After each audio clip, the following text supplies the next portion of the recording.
Welcome to the Damaged Goods podcast with Jess, Robert, and Ill Vibe. Before we get started today, I'd like to address something and apologize for something. I have been listening back to our past podcasts, and I noticed that at the beginning of several of them, I open with alrighty. Alrighty, this is the Damaged Goods podcast. Now, I'd like to say that that's not who I am. That's not who I want to be.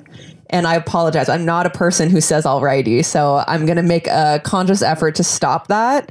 And hopefully we start off the podcast a little bit better. All wrongy. All wrongy. I didn't notice, but had I noticed, I would have said something. You know that I don't say that, right? Have you ever heard me say that in normal everyday life? As you were giving the apology, I was trying to remember from just our life. Is this person an alrighty person? I am not. I mean, you don't strike me as one, and I am married to you, so. I do love Jim Carrey, and I think that's where alrighty came from. But this isn't, the late 90s anymore. I can't just be throwing around alrighties. Certain words were retired in 2018. Yeah. Most of them were racial, also alrighty. I feel like any old Jim Carrey words have to be retired now. You can't say smoking. Yeah. Can I start the podcast with that instead? Okay, let's try it. Smoking. Welcome to the Damaged Goods podcast. I like it. P-A-R-T. Why? Because I gotta. Do you have any more? No, that's all I got. If you're listening on any podcast app or on Spotify, please also know that you can watch the video version on YouTube by searching Damaged Goods Podcast. And if you're watching this right now, please also follow the podcast on Spotify. That would be very helpful to us if you just go to Spotify and click the follow button. You can also check us out on Instagram at Damaged Goods Pod, and you can also find the Spotify link there in our bio. A big thank you, as always, to lyricvids.com, the web's #1 lyric video animation company. And let's get this show on the road. Where are we going? To Tomorrowland? I don't know. I don't know about that. I mean, I suppose we're always going to Tomorrowland. But yeah, I mean, that's what I was saying. I think you had to sit on it for a bit, okay. Let it simmer. Yeah. I like it. It's snowstorming out today. Why don't you set up the context right now for the listeners? Yeah. So basically, I actually was throwing an event. I think we've talked about it a couple of times in the podcast. I was throwing a sing-along event, which was basically same thing as you see, around the campfire, people with acoustic guitars, everyone's playing, singing along, nothing too professional, just everyone having a good time, getting drunk and singing along. And I was throwing an event, and it was the first event, hopefully of many. And unfortunately, it fell on a night where it snowstormed, the worst it has snowstormed in a very long time. Yeah, Toronto blizzard right now. You're listening, we sound all warm. The sonics are vibrating into your eardrums and making you feel warm and fuzzy. But outside, it's actually super cold. We got blizzarded on, and your event got snowed out. All the guitars canceled for good reason. They didn't want to die on the route to a sing-along. And so we pushed back for a little while. Yeah, so we will reschedule that. So if you are actually a listener who is coming to that event, stay tuned and we will send out a new date when that's going to happen. What else have we been up to? We just got back from Europe. Yeah. It's your birthday? It was your birthday. This is your birthday episode, we'll say. Yes. You celebrated, where were we on your actual birthday? We were in Harlem? Yes. Okay. Why don't we talk a little bit about that and just say where we've been? Let's start from the beginning of the trip. We might as well go through the whole thing. So we went to Europe on with the 12th or something like that. We left a while ago. And we flew into Amsterdam and stayed there for one night. And then spent a bunch of time in Groningen. Yes, where there was a music conference, as well as some shows that you were playing, correct? We met up with a bunch of artists that we know from here in Canada and the United States, along with some friends from the Netherlands. Partied, went to some music stuff, played a couple of gigs, which I haven't done in a little while. Did all rap songs, which was really kind of fun and funny. I played a proper rap show. Yeah, you did. It was good. It was a good, I had a blast of nostalgia where I was up on stage dancing around with some of my friends, giving them some enthusiasm during their sets, which is my favorite part about rap shows when I used to do more of them, which is oh, I know this song. I'll go up on stage with the guy because I'm just famous enough to go up on stage during pretty much anyone's set if I'm on the show. And then so it's just like, hey, I know this one. I'll come up and do it with you. And I was having so much fun and just being drunk on stage with the guys. And I had a little blast of nostalgia about what I loved about being in that world for so long. Yeah, for sure. It was definitely like, I actually said that to my friends when I came home, because sometimes, you know, we go on a tour and it's kind of taxing and it's just like, ugh, we're hanging out at these bars and it's just like not the greatest of vibes and stuff like that. But this one was really good vibes the whole time. Starting from the beginning, I would love to talk about kind of a few things that we did each time. So in Groningen, not even correcting you, just getting in the voice. The one show that you had went late into the night, and then afterwards we did a DJ set, a duo couples DJ set, and it was really good. It's funny because you and I, we love doing all kinds of creative things. And we've talked about on this podcast before when you were like, I want to DJ my own wedding. And I was like, babe, DJing's not easy. And then you crushed it and everyone was just like complimenting you about it. And when I was in college, I was always the same thing. I never took the time to learn the skill of DJing. I do not know anything about actually mixing songs together. I don't. I believe the correct term is like track selector. You know, I can do that. I can select the next track and keep the party bumping. And I can do a pretty good drop on the beat. Dun, dun, dun, dun, dun, dun, dun, drop. Like I know how to do that. You know what I mean? And so I did that in college. And so when you always talked about wanting to DJ, like I'm familiar with I'm not a DJ, but let me rock the party because it's like fun to do. And then so we were out having a smoke. And then I came into the bar. It was late. Everybody was drunk. The rap show part of the night was over, and there was some non-rap artists on that one as well. And the laptop that was playing the music was doing a pretty good job. Dio doesn't play around. He always plays good songs, but no one was manning it. You know what I mean? It was like just casually selecting songs. And so I said to Dio, can I play some records? And he was like, go crazy. And I was just like, in a moment, I was like, oh, we can resurrect the DJ vibe so we could like rock this party. And so we started, and then you came in from your smoke, and then you took over, and then it was like we started going 1, 2 back and forth and DJing the party. And it was so fun. It was so good. And like honestly, when like I try not to sound like conceited or whatever when I talk about like how like well-rounded I am artistically, but it's just like I honestly do feel like that if that was something we wanted to like invest our time and ourselves into, that it could be something like, I mean, either separately or together that we could do and be really good at it, because we have really good instincts. And the only way that I know that isn't from, well, it's also from, you know, people are dancing and having fun, but it's also from the stuff that people are like, this is going to sound really mean, but like recommending that I play. I'm like, do you not know that would be a very bad look to play right now? Like if one of our friends is listening to this, it was him. So I love you and you're awesome. I'm not going to mention your name, but he came up to me and he was just like, put on Eminem. And I was just like, Eminem would kill this party right now. And not kill as in like kill. I mean like kill as in like murder and destroy the party. Yes. Like send people to another party. Yes, exactly. Like we were playing like at that time it was right after some what's the the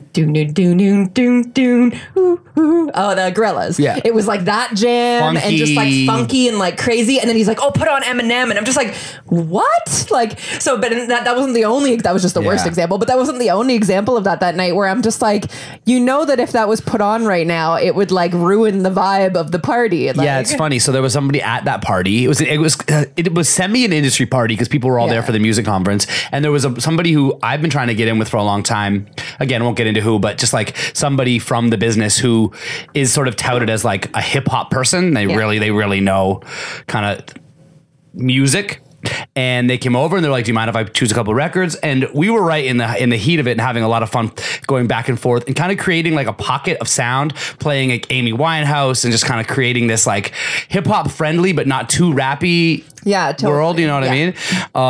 And so I was like, yeah, of course, bro. And it's just a good chance to get in with somebody like that, you know, someone I want to play some of their events and stuff. And then he proceeds to play 2 or 3 songs that I was just like, oh no. Like a Tupac live in concert. Yeah, it's like, what? Oh no. Oh no. And I mean, granted, some people love it and some people love exactly. that. We were at like a hip hop heavy event where there was a lot of hip hop people there, but everyone who was dancing, they were loving loving the funky, like you said, like Amy Winehouse, Valerie, like all these like funky vibes. And if we were to all of a sudden be like, you better lose yourself, it'd be like, what are you doing? Yeah, like, what's going on right now? So yeah, that's a funny story. where I almost forget about those party nights because you're drinking and you wake up the next day and you're so exhausted. Yeah. I forget to almost talk about them after the fact. In the moment, I was posting about it and loving it, but it really was a blast. And to any DJs, we love doing it so much. It makes us respect actual DJs more. Yeah. Because when we go to remember we went to the block party in Toronto. There's a big DJ block party. I can't remember the homie's name. Scratch Bastard. Scratch Bastard. That's right. Scratch Bastard's Barbecue. Bastard's Barbecue. Yeah. And they were doing actual DJ sets where they're like meshing records, and it's we lose our minds. Amazing. We lose our minds over it.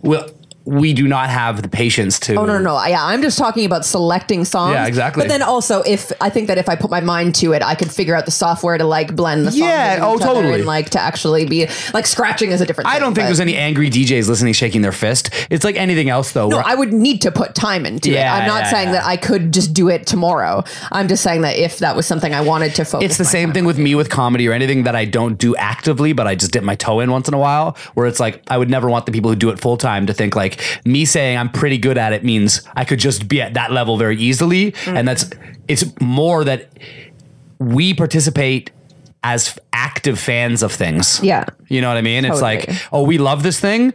Let's do a version. Yeah. You know what I mean? We love Jeopardy, so I have literally been trying to reverse engineer how to set up buzzers so I could build a game show set for our friends. Have we talked about Jeopardy on the podcast? We must have talked about, I don't know. Maybe we could, I don't know. We don't have to talk about it. No, but I just can't. If we did, we would have gotten crazy into it because we're so obsessed. But I can't remember. I'm bad at remembering. The short version is that we've been watching a lot of Jeopardy. Yeah, we were obsessed. We get into all the little intricacies of the show, and so I immediately started looking online. How do you get buzzers, and not just random buzzers that go, but I want buzzers that tell me which buzzer went off first, so we could actually play games. Yeah, that's how the kind of fan I am. I get I want to do the thing with my friends and actively participate in it. Totally.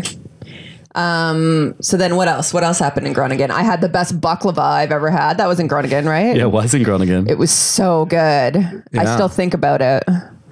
And it was in this shitty corner store, but it wasn't shitty baklava. No, it was on cater trays. Yeah, it was on cater trays, and that you could tell that's what they did. What is baklava? I've never had it. Baklava, it's a layered, I guess, dessert. It's layered. Is it pastry? Yeah, pastry, layered pastry with I think it has caramel and pistachios and it's just really good. Interesting.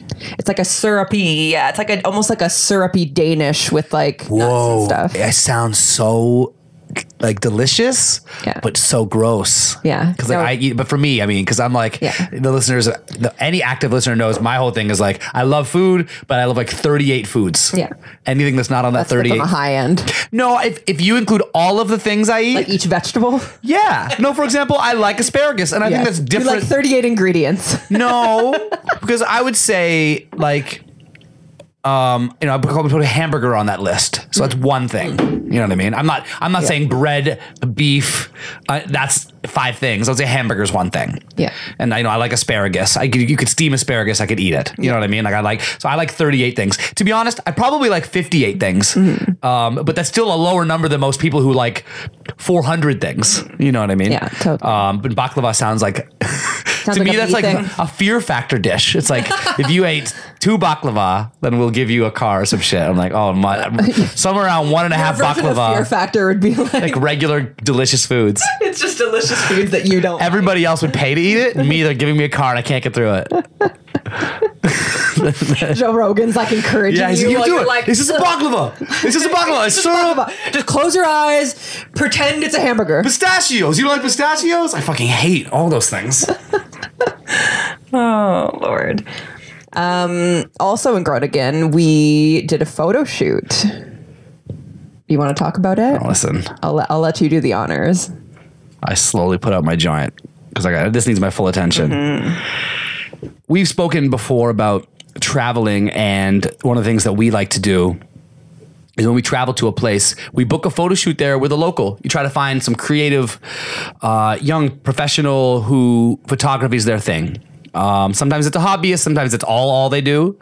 But you find someone who's easy to work with and it doesn't have too crazy attitude or ego. And in the photography field, you will catch a few of those. So if you're listening and you want to try it, you catch a few of those, don't worry, keep messaging. You'll find the cool ones too. So we always try to find the cool ones. And then we book a photo shoot. We get there, we shoot with them for a day, and we walk away with tons of really great content and a great experience in that place. We meet somebody cool who's like actively in the like creative world, which isn't why we would do it, but always ends up being a really fun additional layer to it all. I just want to touch on a second, and I might have already touched on this on prior episodes, but I really do encourage everyone to do this. And I also encourage like transparency when it comes to stuff like that. Like, because I find that I think a lot of people's like negativity with Instagram and like, oh, fuck Instagram models is because it's like fake. And it's just like, oh, like these people are just pretending that's their everyday life. And then they're like just taking a picture of their food and then eating something else or whatever they say they do. But it's just like, no, it's like people might think of that of us, but then we're also honest about it. It's like, yeah, when we go somewhere cool, we hire a photographer to follow us around and we have cool memories of that time that we can see, you know what I mean? So it's not fake it till you make it. No, it's not. Yeah, it's very just a real part of our life. Document it till you make it. Yeah.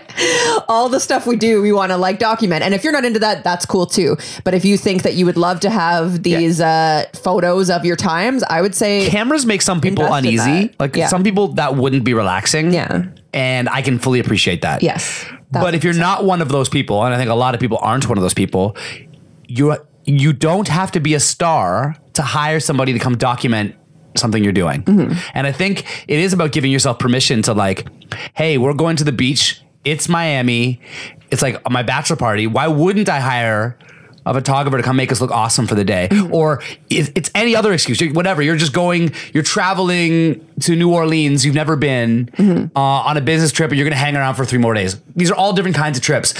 You could still hire a photographer and be like, let's walk around the downtown core and show me some stuff, even if not like a tour guide, just show me some cool shit downtown and we'll take pictures by it. Cause every photographer knows some cool shit downtown.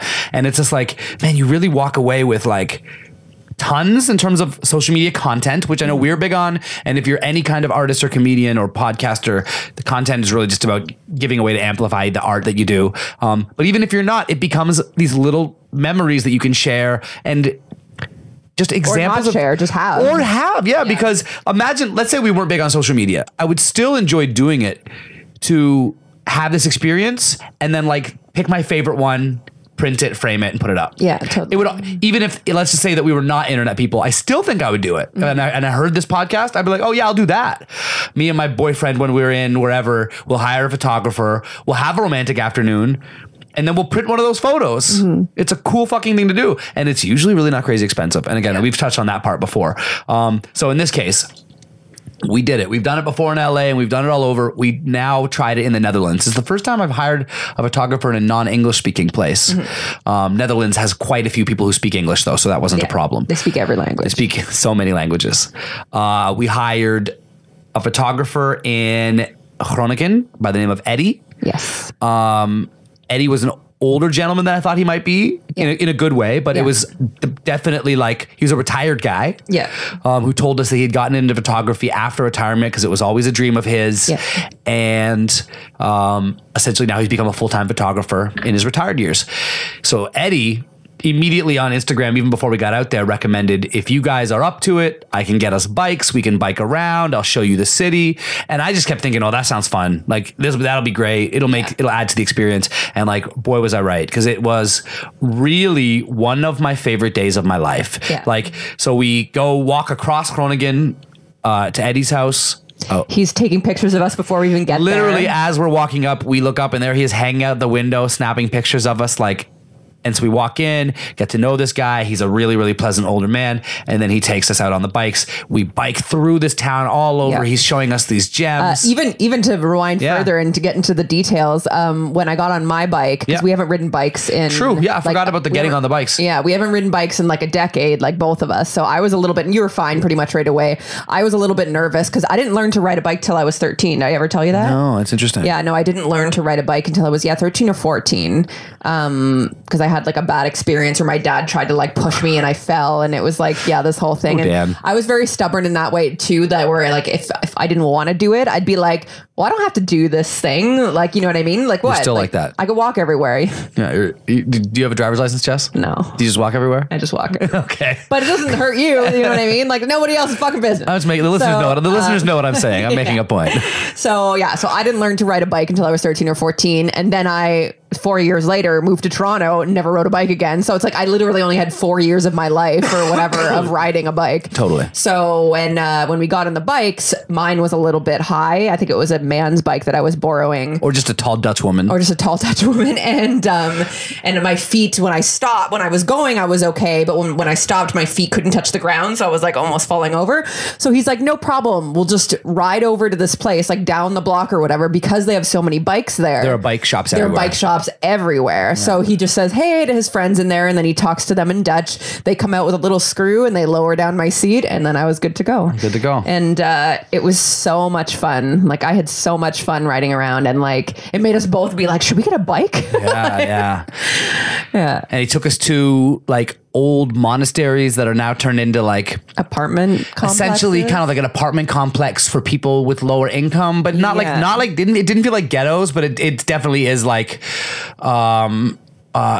partially government funded type. It's like they gave these people gorgeous homes for less money than gorgeous homes. And it was cool. We were kind of like sneaking into them because they weren't locked or anything, but it's kind of like, it's not for us. He's like, shh, don't be too loud because you're not really supposed to like come and take pictures in here and stuff. So we were like, and it was crazy. It was like, you could see these old brick walls that were like half crumbled. And it was like, like a monastery, like where the nuns would like walk down the halls and stuff, but built into like apartments. Literally is hard. It's hard to explain. Anyone who's done a photo shoot, you're like walking around trying to find cool vignettes to shoot in. And then you walk into this place and it's like walking into Fern Gully where it's like you can just start snapping everything. It's like, it's gorgeous, you know, and the sun was setting and it's coming through the vines and it's just like, wow. And he was just the whole time just kept being like, man, there's a lot of people in Groningen who've never been in here. Yeah. Because they drive by the outside and maybe no one ever explained to them that these were old monasteries that are now converted into this, because they know that it's some kind of housing, but there's all kinds of housing we drive by that you wouldn't think like, what's the courtyard look like? Yeah. You know what I mean? Totally. But these courtyards are stunning, and because he's an older man and a photographer, he just knows about it and goes in there to snap pictures. And he was telling us so many stories as we were riding our bikes around. Really. And it rained on us a little bit, which was cold, but also what's funny is in the moment when it was raining, and isn't this just a fucking metaphor for life? I was just like, it's cold and shitty right now. Yeah. But in retrospect, it's one of the things that accents the day. We were riding through this Dutch city, through the sprinkle of the rain, and it's just like rush hour at one point. So there was like other bikes like whizzing by us and cars whizzing by us. It was borderline dangerous at times. Yeah, it was dangerous. And I wrote this on Instagram, and I know it's such a corny thing to say, but like I really could feel like the heartbeat of the city, like as we were like going around. You know what I mean? Thank you for the background. And you know, and in that moment, I felt one with not only the people of Groningen, but with.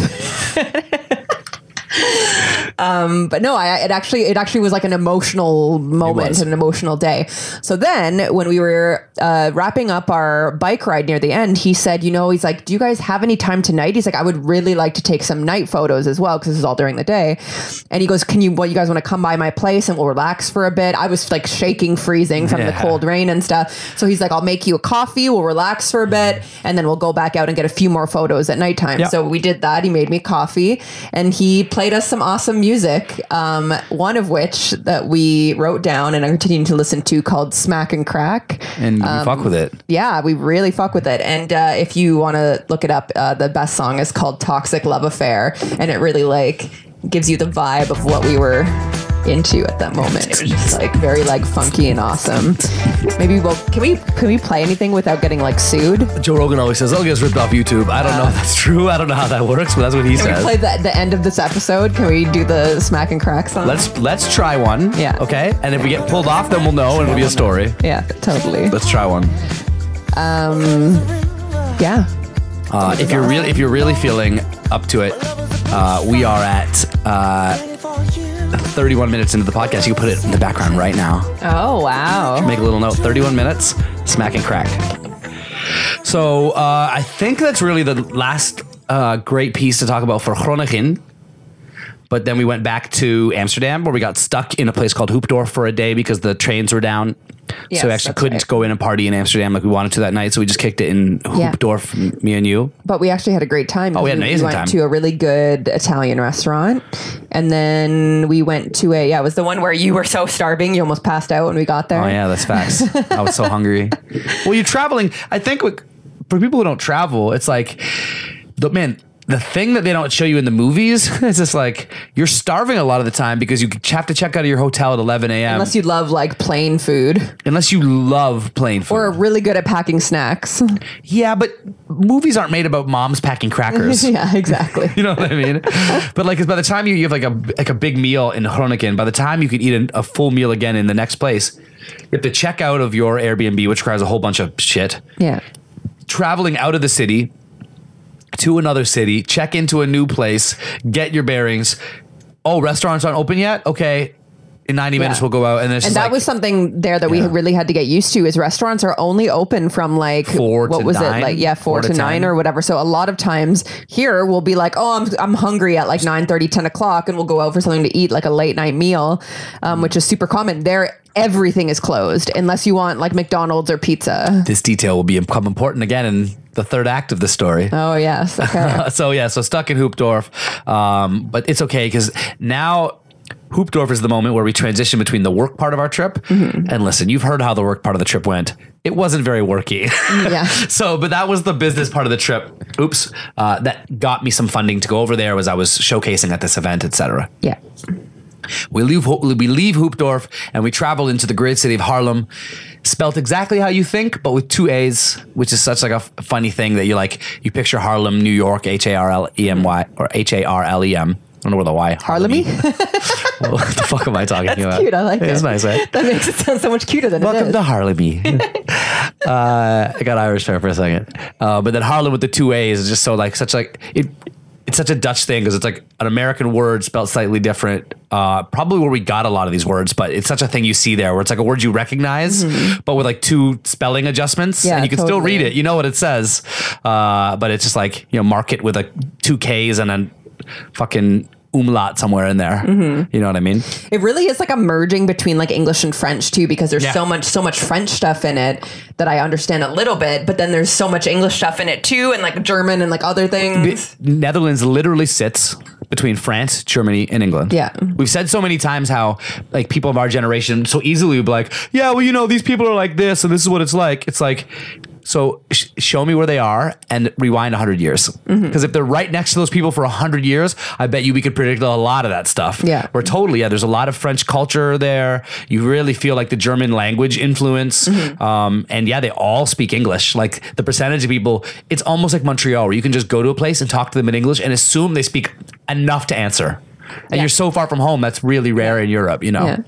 I had a few people at the bar start talking to me and I'd be like, English. But those are more just like people. But they would always know English. Going about their day-to-day business. Yeah. It's like anybody at work is like ready to speak English almost, but it's like when they're just out with their friends, they're just in Dutch mode. Yeah. So they're thinking that you're also Dutch. We listened to some cool Dutch rappers while we were there. I've always struggled with non-English music. I'm one of those people. And I know that non-English music is having its best English crossover time in history right now with Latin music and other things. But I'm with Latin, but even like I'm Italian, my family's Italian. And when I was in Europe, people were playing me, my friend Jeff Bacon was playing me Italian hip hop.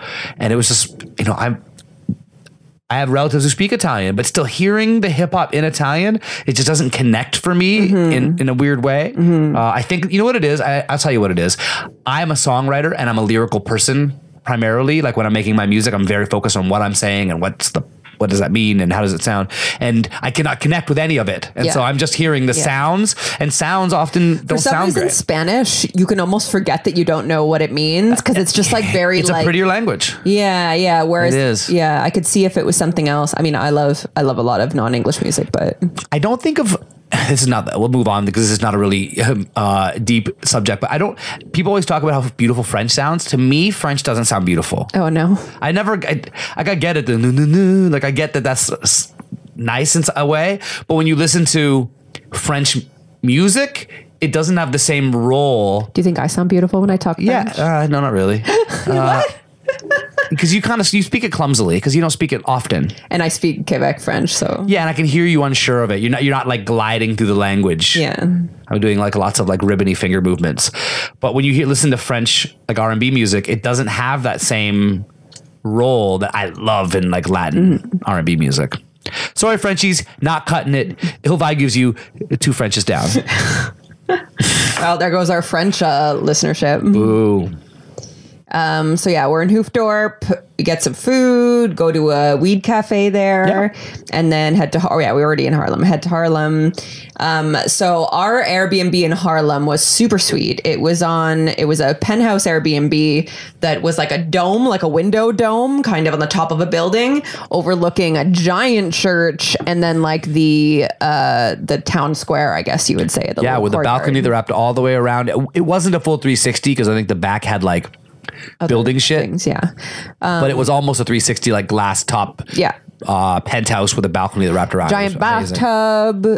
A giant bathtub that was so big we could both get in it and be filled up to our shoulders. Yes.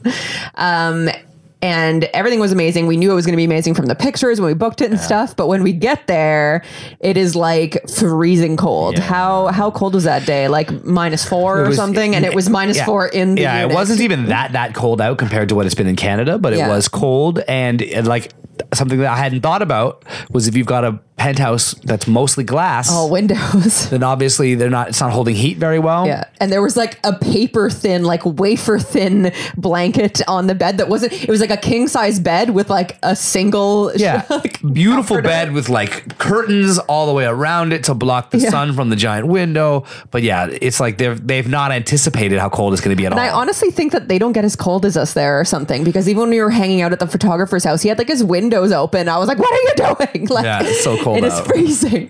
Whereas we're used to like blasting the heat here when it gets cold. Space heaters, additional blankets. Yes. And we're off.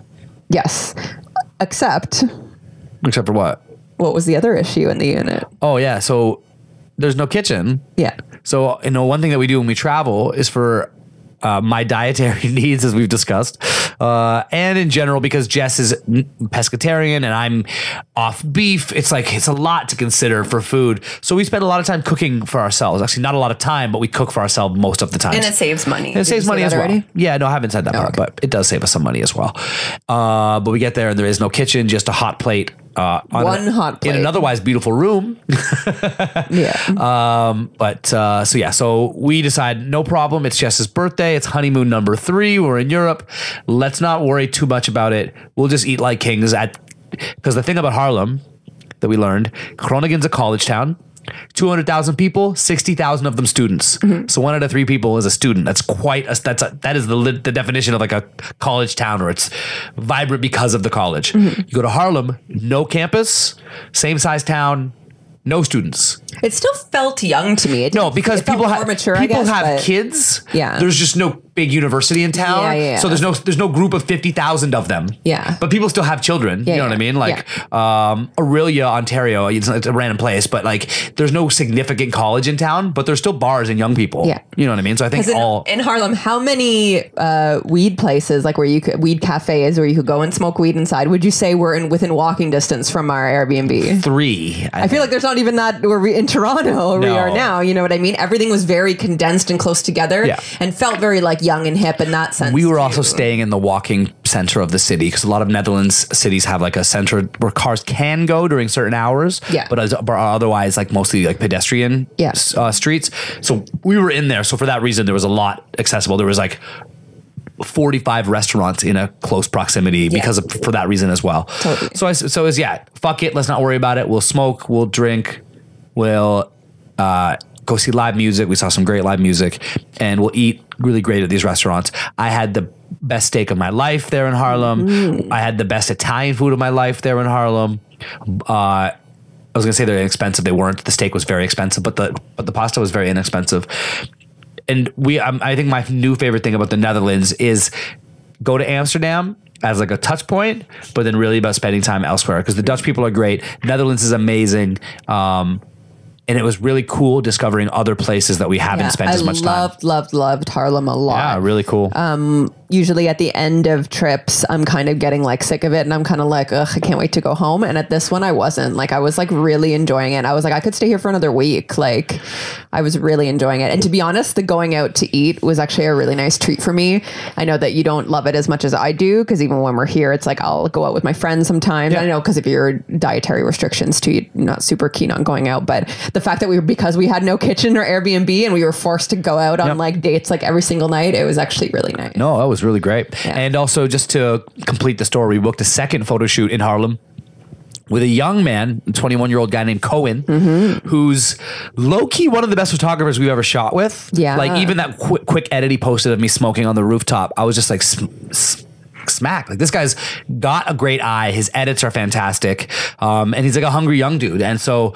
Did you say smack? Yeah, but I was looking for something else, but I just didn't want to... I love how you said that. Is that a new thing? No, I was going to say like... Smack and crack? No, I was going to say like snap. That, snap. Yeah. But I couldn't think of snap, so I said, fuck it. Go similar, keep moving. This is a podcast. We got shit to say. You can't get away with that. Oh, smack. I like it. Okay, it's bigger than a snap, you know? Yeah. So super talented young dude. We haven't got all the photos in from him yet, but we saw some early sneak peeks of the edits, and it looks fucking dope. Yeah, it looks super sweet. And yeah, that's one the thing, thing man. that was really cool about him too, we were saying, was that he was really honest about like not liking something. Sometimes photographers just kind of like go along with it and whatever you want to do, but we would like pose like in front of a certain area and he'd be like, no, that looks bad. And he just like would move on to like the next area.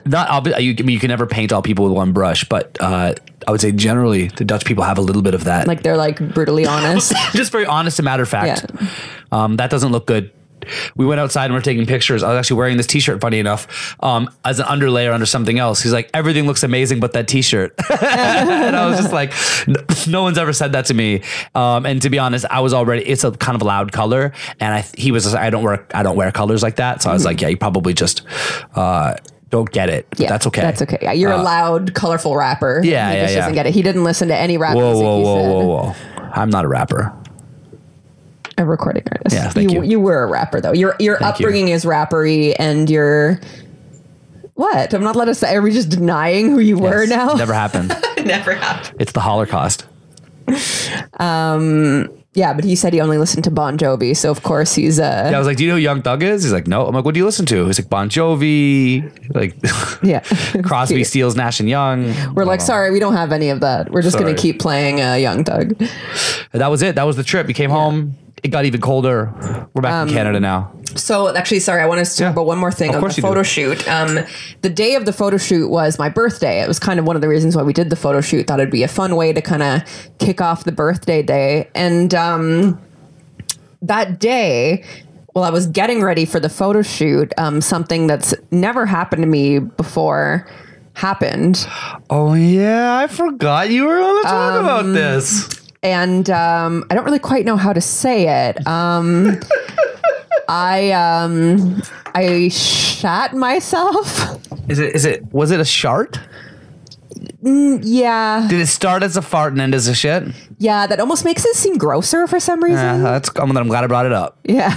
You almost made it worse. You made it more shameful. So my 31st birthday has never happened to me before in my life. We're getting ready for this photo shoot and I'm putting on all my best clothes that I packed. You looked amazing. I looked great. And I mean, I still looked great with the secondary clothes that I picked, but I put on these clothes. I was getting ready in the bathroom of all places. That's like breaking your arm in the hospital. Inches away. It's like it could happen just as easily, I guess, but you feel like it could have been avoided, you know? Yeah. And it just happened. And I remember instantly I was washing my stuff in the sink or whatever, and I came out with like no bottoms on, just full vag out. And you're like, what are you doing? I'm like, I had an accident. And you were like, no. Were you wearing a thong at the time too? Yeah, I took it. It was gone. No, I know, but as a man, I've done that a few times in my life. It's been a while. Yeah. But I was never wearing a thong. Yeah. So it's just an immediately different experience. It is, yeah. There's no in between layer. No. It was just it was bad. I'm so proud of you for saying it on the podcast. I feel like the listeners have not benefited at all in any way from it, but your transparency is admirable. And I was like, this is 31, I guess. I guess this is just what happens when you're a year into your 30s. And so I ruined my photo shoot outfit, changed into a new one, and banged out the photo shoot like a boss. Killed Nothing it. happened. I hope Cohen listens to this episode and then he finds out. Oh, I'd be so embarrassed. You know what's funny? I'm not embarrassed about it at all, which is why I talked about it. But if he listened to it, I would be embarrassed. You were kind of he's a little too close to it. Yeah, you know. He had to interact. Yeah, he was literally there 20 minutes after it happened. And you were like poking your ass up and being all cute. 20 minutes after that. So yeah, Instagram model Jess Robert. Being 31 is interesting. I feel like it's like bigger than being 30. Like, did you have any age that you turned 1 year bigger that you were like?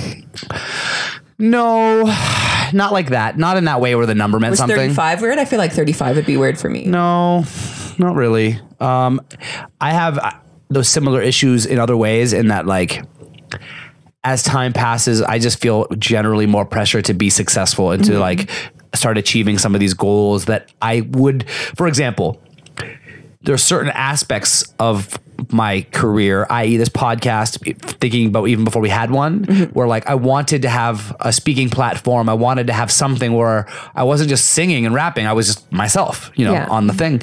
And it's like, as time passes, I start thinking like, but bro, are you going to do it when you're 40?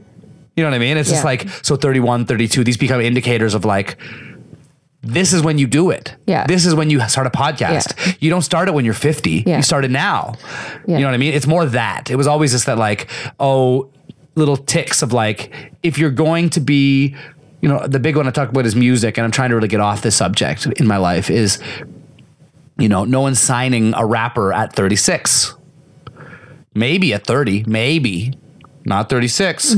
And when I like audition for TV shows, a couple times I've auditioned for like, you know, The Launch, for example. The Launch actually reached out to me. That's what it's called, the Canadian one, CTV The Launch? Yeah, explain what The Launch is. I can't even remember, but it was like a singing show, a music show. But you brought your own original music to the show. Yeah. And The Launch actually reached out to me because of producers from other shows I've been on and said, send us an audition tape. So I did. But then I think ultimately they were like, how old is he? Yeah. And you got that impression because you looked at the people that they did end up Yeah, they were all like 15 years younger than me. It wasn't even just close. Like there was nobody even close to my age on the 25? show. 25? I'm 10 years older than 25. Yeah, no, no. So you said 15. That's why I was like, no, 25. But probably if there's one 26-year-old and I'm 34 at the time, I would say that they probably looked at 29 as a limit. These are your 20s. Yeah. It's like that's what I think certain things are for you if you're in your 20s. Just that's how they envision it. Yeah, Top Model used to have, I think the limit was 29, and now they've extended it because now they're trying to be way more. A lot of things are going to be taking those lines off because they don't want to be known as ageist or whatever. Yeah. But there will still be one spot for somebody over 30, and it will be a novelty spot where, for example, I still think I make very young music, and in a lot of ways, I'm quite young at how I maneuver in the music business. I'm just not that young, you know, and I'm not an old man. No one's looking at me being like, no one ever looks at me and goes, oh, I thought you were older. You know what I mean? It's like, no, they generally assume that I'm a bit younger than I am. Yeah. Totally. And it's because I like to make youthful music and I have fun. And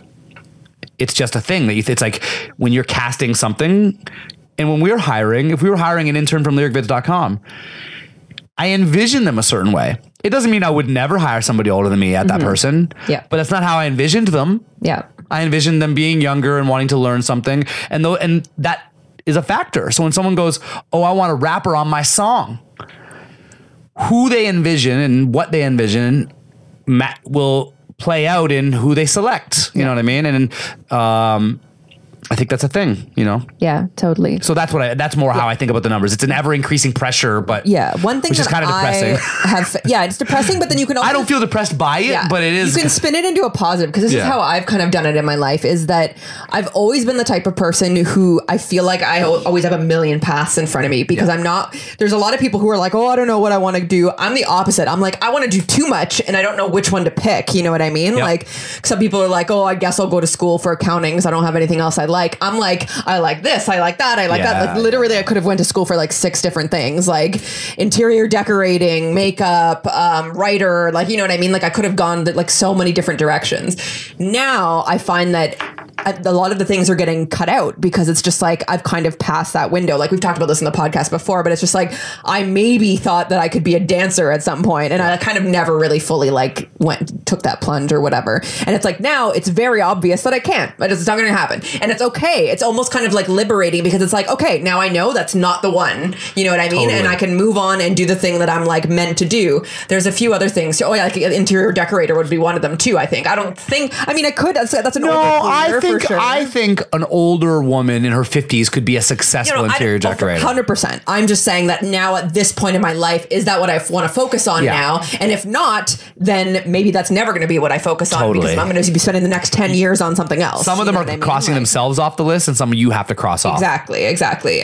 Dancing obviously is crossing itself off. Modeling also. It's just it's like, yes, I can be an older model. You know what I mean? Certain kinds of those things are possible. I think I could stretch out my modeling career for the next 5 years if I wanted to. You know what I mean? You could dance or model into your old age. Yeah. It just becomes asterisked versions. Yeah. And same thing for me. I could rap till I'm 80. Yeah. But there's no denying that it will be, oh, look, it's the older guy who raps. Yeah. Not like, hey, have you heard my favorite rapper? No mention of his age. And if that's if that's the only thing that you thought you were good at and the only thing that you could ever see yourself doing, then do it. I would say go hard and do it. But if you're somebody who could go down different avenues in life, why not be like, hey, you know what? The time is kind of passed on that one, so I'm going to go full force into this next one. You know what I mean? I really think it's about how you look at it. It's like, do you remember from Napoleon Dynamite, his like cousin character or uncle character who was like throwing the football and he's stuck in the past. He almost made it to the NFL. He didn't make it. And he's like, can't get over it. Yeah. They should have put me in. They should have put me in. I would have made it. And even if you've never seen the movie and everyone's seen it, but if you never have, it's just that idea of that like bittered old man who is stuck in the past because that's when it counted and that's when he really had a chance. That's one end of the spectrum of way looking at it. It's the saddest way to look at it. I'm sure nobody listening looks at it completely that way. But the other end of the spectrum, I would urge you to consider is that life is not one thing, but it's this like evolving, like, you know, those like corny Windows 3D screensavers where it's like constantly evolving into a different shape. Yeah. Funny, stupid metaphor. But what I mean by that is it's like literally if I'm 20, 25, 30 or 35, what people would envision that person doing is going to shift over time. Yeah. And not to really something bad, but to something different. It just evolves it's going to evolve into something different. If you go into retail and you focus exclusively on like, I'm going to get good at this, it over time will evolve to these possible futures. Yeah. You know what I mean? Yeah. And if you get into makeup, these are the things that it could possibly evolve into. And it's just like, that's how I look at it. Yeah. So if you start writing songs at 16, expecting that you're going to die at 86 and all you've ever done is write songs, is you're going to end up sad because what's going to happen is eventually we'll get to be that songs have changed and they're no longer written the way you want to write them. That's happening for a lot of songwriters right now. Or maybe you'll get to an age where it's like, we're not really looking for your perspective. And there's a lot of reasons why you might get ousted out of the game. And so it's like, you start looking at it as an evolution. It's like, well, then what could you evolve into that's one step away and allows you to stay happy and stay challenged. And so now you maybe you start hosting songwriting circles. It's like, well, everybody needs that. Everybody needs a hub for songs. Now, granted, I'm very much coming from a songwriter perspective because that's the shit I'm on. But vice versa, it's like if you are in any field, it's like just know that this thing will pass. Nobody wants if you look in the hospitality business, the like studly young guy who's like working the front management desk or like the woman who's the like concierge. It's like, yeah, if you're 70, there will be a moment where that's not what they're looking for that spot. It's like, but there's a lot of beautiful things that between that spot at 21 and 70 that you will get a chance to do that 21-year-olds don't get a chance to do. And so that's just always how I look at it. What were we watching today when they were like the old person working in the grocery store and they were like, and you look at them like, oh, that's sweet, but why are you still here? But why are you here? And I just think that's why I'm never sad. Even when I make the jokes about me getting to be like an old artist now and I got to find young artists, it's like some people go, oh, you're not old. And they give me the like slap. And it's like, no, man, time's passing. That's how math works. Yeah. And I'm excited about the shit that's coming. You know what I mean? Yeah, totally. So. Yeah, so it's funny because it's like I always like, I try not to like focus on like age stuff too much because it's also kind of corny, even like, because I've heard other girls who like girls or guys, but girls specifically I'm thinking about, who are like obsessed about it, and then it almost makes them seem older, the fact that they're obsessing about it. Do you know what I mean? Yeah. It's almost like an old trait to be like, oh, but I'm cool and young, you know what I mean? Yeah. Like, it's like, no, just don't worry about it and you'll seem cool and young, you know? No, that's but a at good the point. same time, it's always like this delicate balance, because at the same time I do think about things and I do like to like verbalize and talk about things. There's something to be said, and that's what I'm doing when I talk about it. It's owning the thing, because, and there's a certain point where it becomes obsessive and you don't want to go there either. Mm-hmm. But you really, like, a thing that nobody talks about is that we're all dealing with the fact that we're going to get old and that you're going to matter a little less. You know, you get older until people don't want to have sex with you anymore. Mm-hmm. And that's a thing that, like, other than like comedians or like Joe Rogan talking about it, no one ever says to you, hey, by the way, there's going to be a moment where people stop wanting to see you naked. That's traumatizing. That there's a time coming where people are gonna be like, generally speaking, stay away. Even older people your age prefer to look at younger or hotter even people. on like a lesser level, it's like where nobody wants to see your pictures, you know what I mean? Like nobody wants to see like that's one your example, Facebook status or whatever or your whatever jokes. The future Facebook is, you know what I mean? Nobody cares at all about you. There's a time coming, because here's the thing I value. This is real DNA shit. The thing that I value is being clever and being switched on and having good ideas and being able to solve problems. Like, that's me to a core. There's a time coming where people will stop looking to me first and stop looking to me at all for what I think about things. Yeah. And it's like, that's traumatizing. Nobody talks about it. Mm-hmm. And so I try to, I don't want to be traumatized, so I joke about it, that it's coming. And as I get older, I say, hey, you know, a few more years before I'm only a label owner. And it's just like, yeah, there's definitely a threshold where you don't want to be that guy. But I think the other side is darker. The guy who pretends you're for young forever and doesn't want to talk about it. That's worse. And then they're so sad when they find out the show's over in just a couple of years. Yeah. You know what I mean? Yeah. I'm not ready for the sequel. I'm enjoying being in the action movie, but I know there's like a boring sequel coming and I'm ready to make jokes about it now, so it doesn't seem so traumatizing when I get there. We're in like the prime time. Oh no, this is still the original movie where there's like action and explosions. Yeah. But you know. Yeah, we're only in like act 2 right now. So we're good. I'm good. Yeah, one thing that encourages me is we listen to a lot of Tiger Belly with Bobby Lee, and always when he has on a guest who's a non-comedian, this is just me specifically talking about like me and going into comedy and stuff, they're usually like, you know, I guess it's my age or probably older. And he's always just like, have you gone up yet? Or have you ever done comedy or whatever? And he's like, you should do it. And it's just like, it's cool that like somebody who's been in the game as long as he has is still encouraging. And of course, they're already entertainers of some sort. So he's just encouraging them to try that avenue. But I mean, so am I, you know what I mean? Yeah. Like, and it's just like, it's cool that he's just like, you could almost start it at any age and he's not really arrogant about it. Like, and he's not saying you could be as famous as me if you start today type thing. But it's cool to see him just encouraging people of all age to like get up on stage and do it, like, because it really is no barrier to entry in that sense. I'm sure if you're like 60 there might be, but you know what I mean. But even still, it just becomes, you know, you're not going to get a full shot at it at 60 maybe. Yeah, but you could still find something special. You about still yourself, feel like. In your case, with the dancing or with a comedian, you know, a 60-year-old comedian, it's like if you were good enough, people would be like, "Oh my God, have you seen this 60-year-old dance? So She's amazing." This is just the people's perception of you. Yeah. If you're 60 and you show up at an open mic, they're letting you on. Yeah. There's no, oh, you can't go on. You're 60. They would never say that. You know what I mean? Like maybe you're not getting booked for laughs, but then you just have to work harder and try and get booked for it. You know what I mean? I like it. Inspiring, babe. But one thing that discouraged me, just to give the yin and the yang, is that comedian that I loved today. What was her name? May. You loved her. Oh, she was so good. She was on the Netflix Comedians of the World special, and she was super dope. She's from Toronto, but is living in the UK now, so she's on the UK part of the special. But she said that her parents were literally sneaking her into comedy clubs when she was like 10, 11, 12 years old, like a preteen, and she's been doing comedy since that age. Some people know, you know, Cohen, the photographer, he's 21 and he's very good. Yeah, he's so And so I said, how long have you been shooting for, man? Can I ask that? Is that rude? He's like, I bought my first camera at 14. I always knew this is what I wanted to do. And he's just one of those types who just knew very, very early that's what he wanted to do. Not everybody had that, you know what I mean? This is a good segue into my next topic, unless you were done on that, is this is actually perfect. I shouldn't have even said, it was such a good segue. I should have just let it happen seamlessly. Let's go back. Do it again. So Cohen, finish what you said. Some people just know what they wanted to do from day one and they chase the dream, but not everybody, but some people. When's the youngest that you remember like wanting to be an entertainer? And I'm talking like, I don't mean like, what are your first rap influences? I don't mean that. I mean before that. Rap influences. Rap influences. I mean, like, were you like hamming it up on Christmas morning in front of your grandma, like when you were like really, really young? Let me tell you the two things that I remember, then both of them are going to blow your minds. Okay. Your minds, both of them, babe. My minds. Your mind and your pussy mind, both gonna get blown. And then I also just said blown. They're gonna get blown. Okay. I'm gonna own that too. Oh, smack. Yeah, oh, smack. Babe, what you think these are mistakes? I'm creating slangs like Drake right now. Yeah, I know. And that rhyme too, if you didn't notice. You think it's a mistake, create slangs like Drake. Oh, God, no.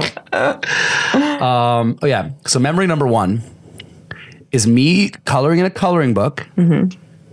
Finishing it, showing my mom, and saying to her, I know what I want to be when I grow up. It was the first time I remember thinking, this is the first time I've known what I wanted to be. So maybe I had one before that, but I definitely felt that in the moment.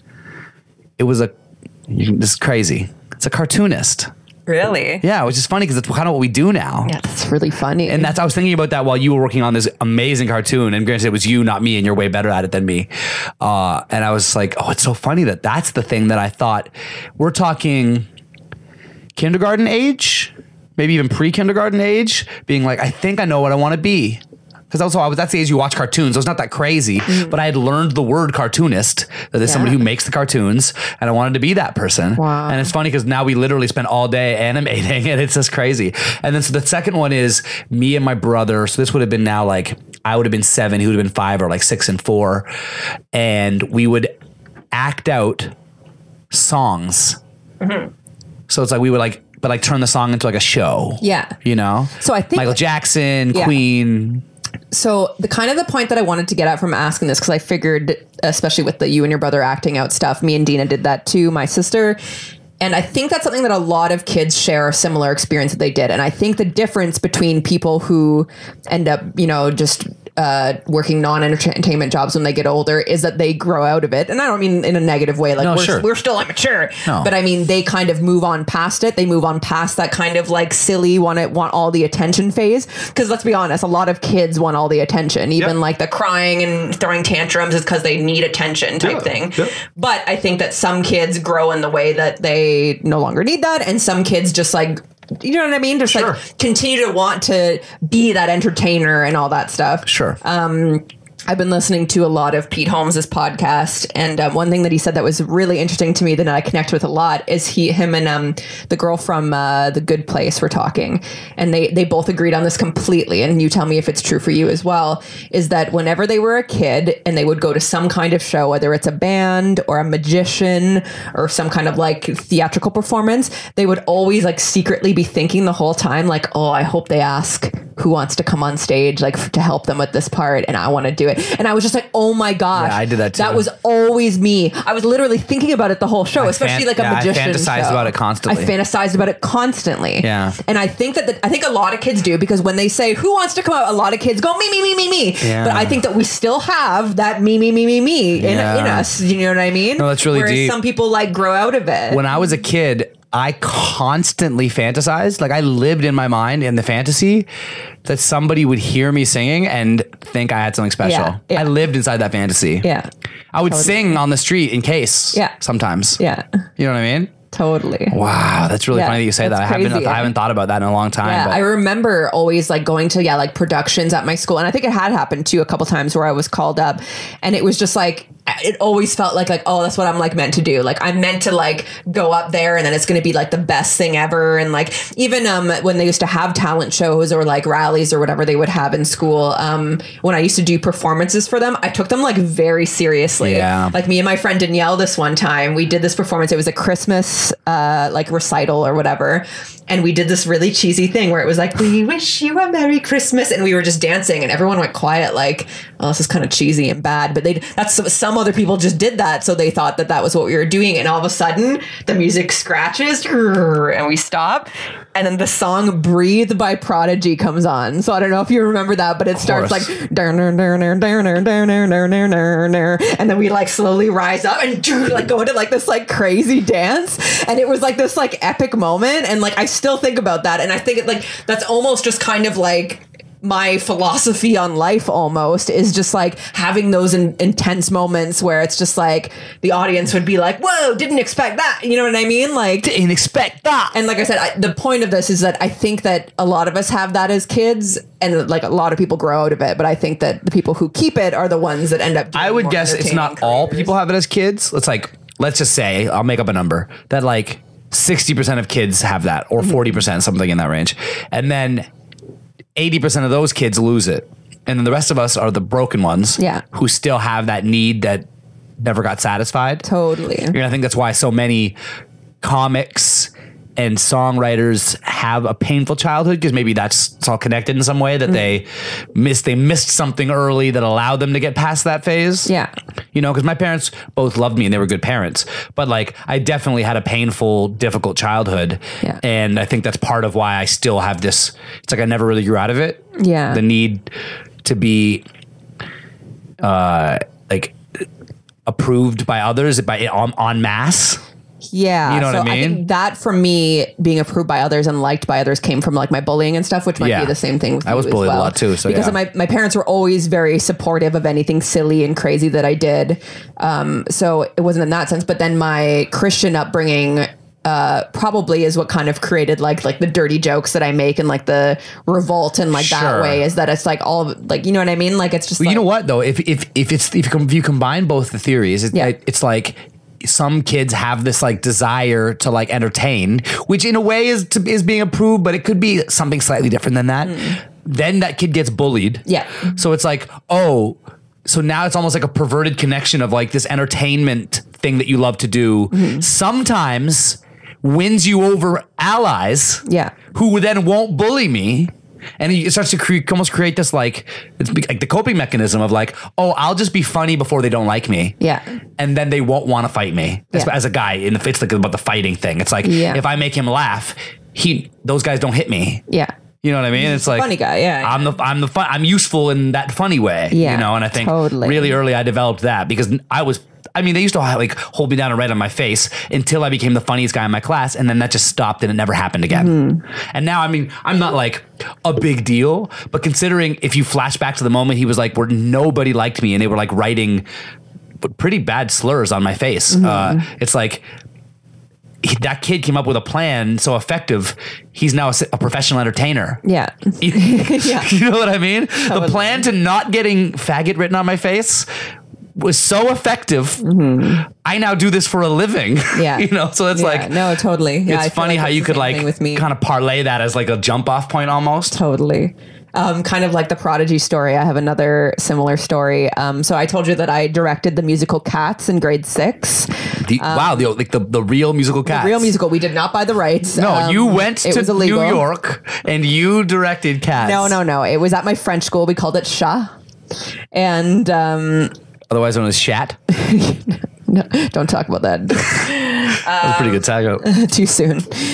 And so I directed that musical. I also starred in it. I was one of the stars. I was Mr. Mistopheles. Did you cast yourself as the star? Actually, do you know what? You know me. I didn't.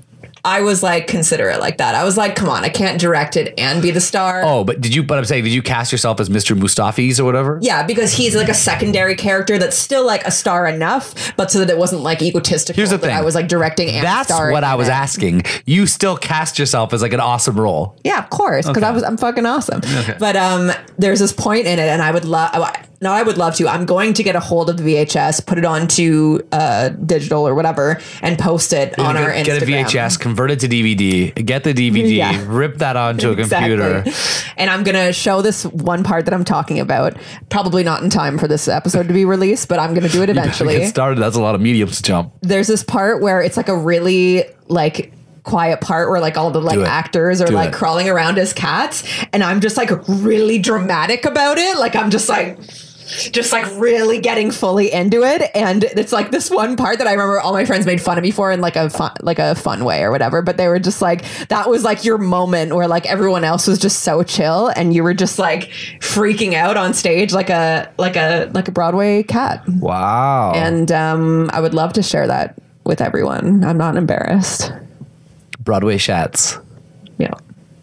I like it. It's good. Yeah. You've been lit this episode. I like it. Lit.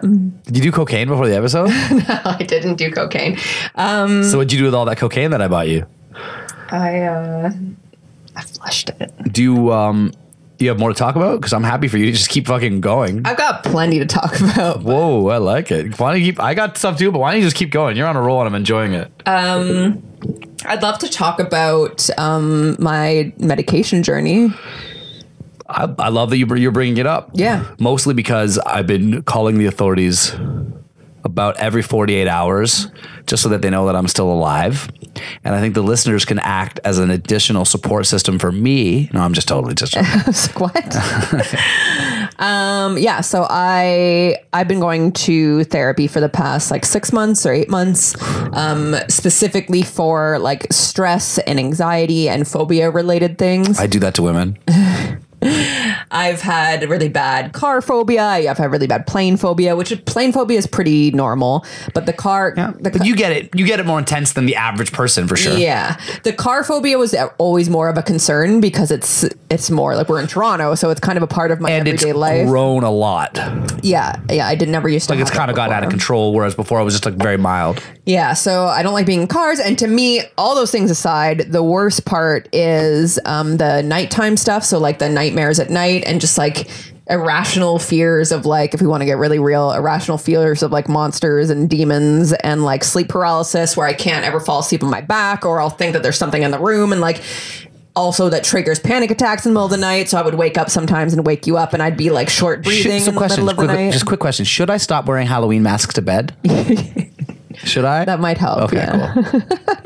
Bart, you want some brownies before you go to bed? Do you remember that from The Simpsons? No. Oh, no.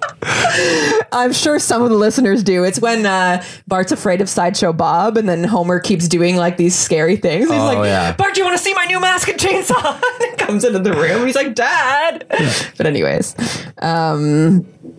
yeah, panic attacks, shitty sleep stuff. And so I've been doing some therapy to try and help that. Therapy has been helping in the sense that it feels good to talk about it. But it hasn't been helping in the sense of like, it's not making them go away. It's just more so like helping my brain. And you seem better, but all of the stuff hasn't stopped necessarily. Yeah, exactly. It didn't really stop any of those things. It just more was like relieving to talk about it with a professional who knows that a lot of people go through. And it was even cool to hear her say that like, oh yeah, I have other patients who go through the same thing. It was like cool to hear that. Cause like sometimes you feel like, oh shit, am I going crazy? Like with anything, even though you know it's only you, like even with my like diverticulitis or whatever. Yeah. Like there's a word for it because other people have it. Yeah. But it's still, when I'm having it at its worst, I'm like, this is only me. Yeah. And it's so dumb. And I'm as rational a person as I am. In that moment, it just is a rational thought. You're like, this is only me. Yeah. No one else I know is dealing with this. And probably I even know people who are. But it's just like, that's just how it appears to you. And it's so real to you in the moment. When I used to have insomnia as a kid, which I now know is due to anxiety as a kid. Yeah, totally. I used to listen to Adam Carolla and Dr. Drew. Yeah. That would have been on when I was young, right? When I was like 13, 14. Yeah. And I used to listen to them at night. And the fact that the radio was on and there was other people awake at that time was so comforting. Yeah.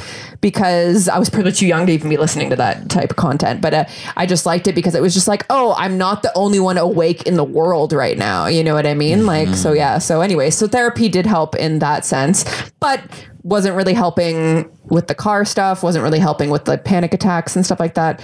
So finally she did send me to the psychologist. The therapist sent me to the psychologist who's able to actually prescribe medication. I hemmed and hawed about it for like a long time because I wasn't sure if medication. Yeah, like 2 or 3 hours and then you. No, months. No, I'm just joking. Months. I wasn't sure. I asked so many questions. What, like, is it addictive? Blah, blah, blah. Like all these different things. You wanted the most addictive ones. Sorry. Can you take me seriously? I am taking you very seriously. And so, yeah, so she prescribed me citalopram. citalopram, Yep. which basically balances the serotonin being released in your brain. So if you're not releasing enough, it releases more. If you're releasing too much, it releases less. Like it just balances the release. Versus like an equalizer of the serotonin. Yeah. So what Molly does is like bursts out your serotonin. Sure. So the first day that I took this pill, I felt like I was on Molly. It was actually the first and second day, I would say, were really crazy because it was just like, I think like just like releasing the serotonin in my brain like crazy. But now that I've been on it for a while, it's way more balanced out. It does say that it would improve your energy, which I do feel like it has improved. I've been waking up earlier. We're also kind of jet lagged right now, so it's kind of hard to tell. There's multiple things going on in our bodies. Yeah, but it's been waking me up a little bit earlier. And I've been trying to be really sympathetic. We've been going through, so I've been micro dosing on Molly as well. I wish. No. In a way, the difference between what you're doing and microdosing on Molly, I wonder like how different those two things are. Because marketing wise, it's quite different.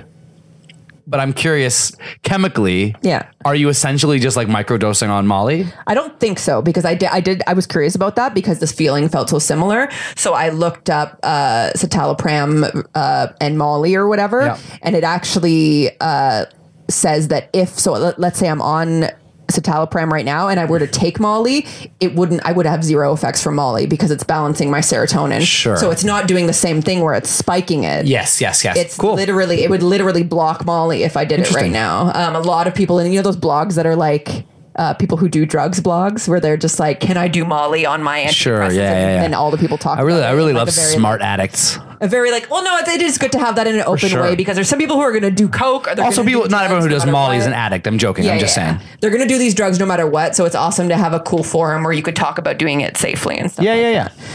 So anyways, they were saying on there that if you do Molly while you're on this, it won't even do anything. So my point is that it's not the same thing as Molly where it's just spiking it. You know, we have a lot of Molly to get refunds on then because we pre-ordered Molly for the year. However, I'm sure if you took like a bunch of these, it would probably give you. Well, I'm sure it would give you something. Yeah. But anyways, I just wanted to talk about that because I think not only is important to. And how are you feeling now? I'm feeling good. Because it is helping, is what you've been saying recently, right? You said it's been blocking the repetitive thoughts, as I think I heard you say. So it 100% does that. It blocks any kind of like obsessive kind of thoughts that I would have. It does really, it's almost like I would imagine it's a similar thing to getting high because it brings me to a level of my consciousness that's like on the top, if that makes sense. And it doesn't let me go like a few layers in and then, do you know what I mean? Does that make sense? Not really, but I sort of get the picture you're painting. It's hard to explain like feeling away on something, you know what I mean? It really does help me be in the moment because I'm not thinking about stress of work that we were doing earlier today. And I'm not thinking about what work we have due tomorrow. I'm just thinking about like the podcast right now. Do you know what I mean? Yeah, sure. Which is really good. It is almost kind of like it almost seems like a Adderall typey thing because it's like, do you know what I mean? Because it is like, well, it also sounds like it's working because that sounds like a balance. And thus far anyways, haven't been hella side effects. No, Can I talk about the one? Is that too much? Yeah, no, so the one we haven't had enough sex to really be able to. And we have, but we were drunk, and you can't come when we're drunk. When you're drunk, anyways. Exactly. Yeah, and I did come the one time, so it's not like I know that I can come on this. It's not that I can't, but I do because it brings you to that front layer of thoughts.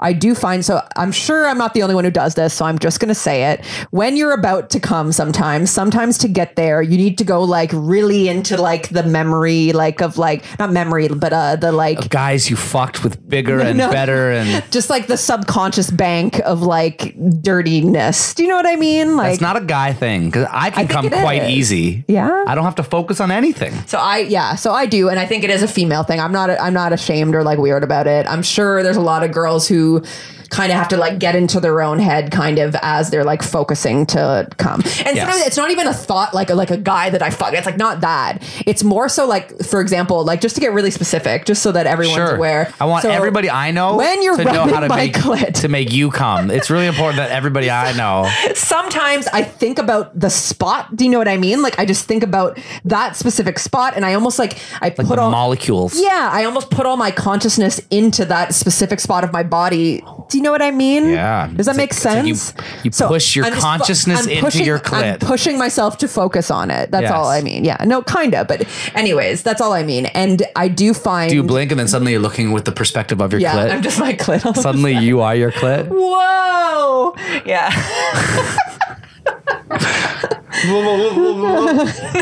Too much.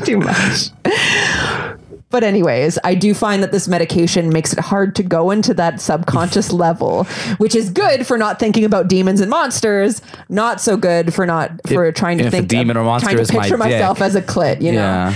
Yeah. Wow. So you're no longer to be able to become your clit, which requires because one of those times we were right on the verge of giving up, and we got you there. But it can happen. I just think it's going to be a little bit of a learning curve to like train myself to, It's so weird being a girl versus being a guy, man. Because I know some of my friends in the female category are kind of like guys in that they can come quite fast. As long as it's good, they come. And I've had female friends who, even when it's great, usually they don't. Yeah. So it's like... I have both. That's a huge spectrum. Yeah. Guys, generally speaking, and I know there are others. I'm sure there's a spectrum, but it's much more narrow. Where if the sex is good and things are being done right, he'll come in relatively short order. Mm-hmm. For some people, maybe he can last 22 minutes or something. But there's very few guys who, if the sex is really good, he can last an hour. Yeah. There are many girls who you could keep fucking them and they're not going to come tonight because things have been tough at work lately. Yeah. And there's just not we're way more mental than it is physical. Guys can have that. We're like, but the thing with guys, and it's really is like a yin yang, like which one's worse? Because I'm sure it's gotta be worse for the guy. Because if the pressures are adding up, he can't get hard. Yeah. Yeah. And then you can't have sex at all, and that's embarrassing. Mm-hmm. Now, I've not had that problem. When I was young, I did have like the nervous boner issues, but I never had like stress boner issues. Even when I'm under a lot of stress, mostly I'll smoke a joint, I'm down to fuck immediately. Yeah, because you can kind of separate the two. Yeah, when you and I are in the bedroom, you are not the source of my fucking pressure. Like, and granted, maybe for some people that's not the case. Where the wife is just like, "How come you can't pay the bills?" And then it's like, "Oh, now I can't." Why don't you make me come anymore? Yeah. Yeah. I feel bad for Bill. Anyways, so I'm on medication. Now everybody knows, and I would love to like do a thing where I like give like an update on that too, because I think how you becoming lately. No, but I think it's important to get rid of the stigma and talk about it. Not only, like I was saying, not only for the world getting rid of the stigma, but for me getting rid of the stigma on myself. Like I wouldn't want someone to like find my bottle sitting on the counter and be like, "Oh," you know what I mean? I'd rather be one of those people who just is like, "Oh yeah, that's a thing that I'm trying right now," like, and so many people are. Yeah. I also don't want it to become my identity either. I don't want to be like the fucking anti anxiety girl, but you know what I mean? I'm sure this isn't you to a T, but on Rogan, he was speaking with a scientist, and my bad, I'm going to be that guy who doesn't take the time to look up who the scientist is. Mm-hmm. But he was speaking at length about his studies in the area of how the internet and social media affects young people. Mm-hmm. And in particular, one thing that he was highlighting was how it affects young boys and young girls differently, and also extremely young children versus like kind of young people. Mm-hmm. So let's say... We all know what girls and boys are, so we understand those lines. But like, let's say like under 11 and then like 12 to like 16. So for the under 11, if girls are like massively exposed to social media, the percentages of them that have frequent suicidal thoughts, are cutters. Under 11? They don't. The idea is that they've been exposed to the internet since under 11. Yeah. So it's like, because he's going by, sorry, I skipped a specific point. The way he's doing this is he's looking at sort of generations. He's looking at us, or me, you, people like, 7 or 8 years younger than you, and so on and so forth, to look at all these kind of like waves of people who were exposed to the internet and social media at increasing degrees of intensity, at increasing degrees of early ageness. Yeah. You know what I mean? So they're getting more internet earlier, more of the time. Yeah. And so basically as they go through these waves between the me's who that when I was that age, there was no internet because there was chat rooms and stuff, but there was no implications socially in my classroom because of what was happening in chat rooms. Yeah. So mostly I would fall into the one category on this side. And now on the other side is like my nephew who is 7 now, and he essentially is raised in a world where everybody he knows will be on messenger threads with everybody else he knows, and everything is documented and in contact all of the time. Yeah. And so what are the implications between my childhood and that childhood? And they start looking at depression, when interviewed, thoughts of suicide, and attempts at suicide and cutting and other like really intense benchmarks of like real depressive behavior. And I don't have all the numbers, but I remember specifically what type of degree of growth we're talking about. And it goes something between that, like men are already not really the cutters. It's like only 1% of us, but now that 1% has become 2 to 3%. So it's gone up to like 200%. Still, the percentage growth alone in like 10 or 20 years is madness.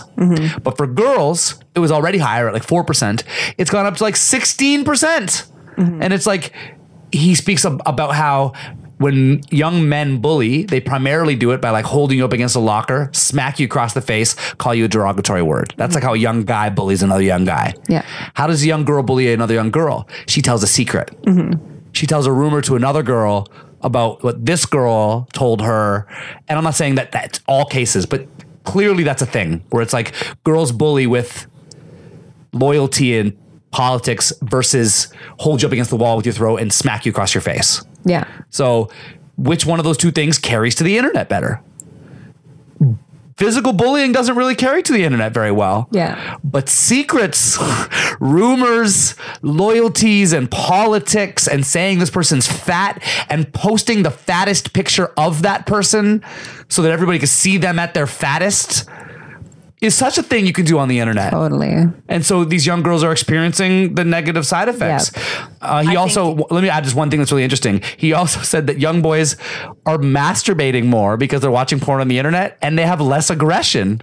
That's hilarious. Isn't that funny? He's like, and as a side effect, I think these young boys are just using the internet to jerk off and not bully other young boys. Yeah.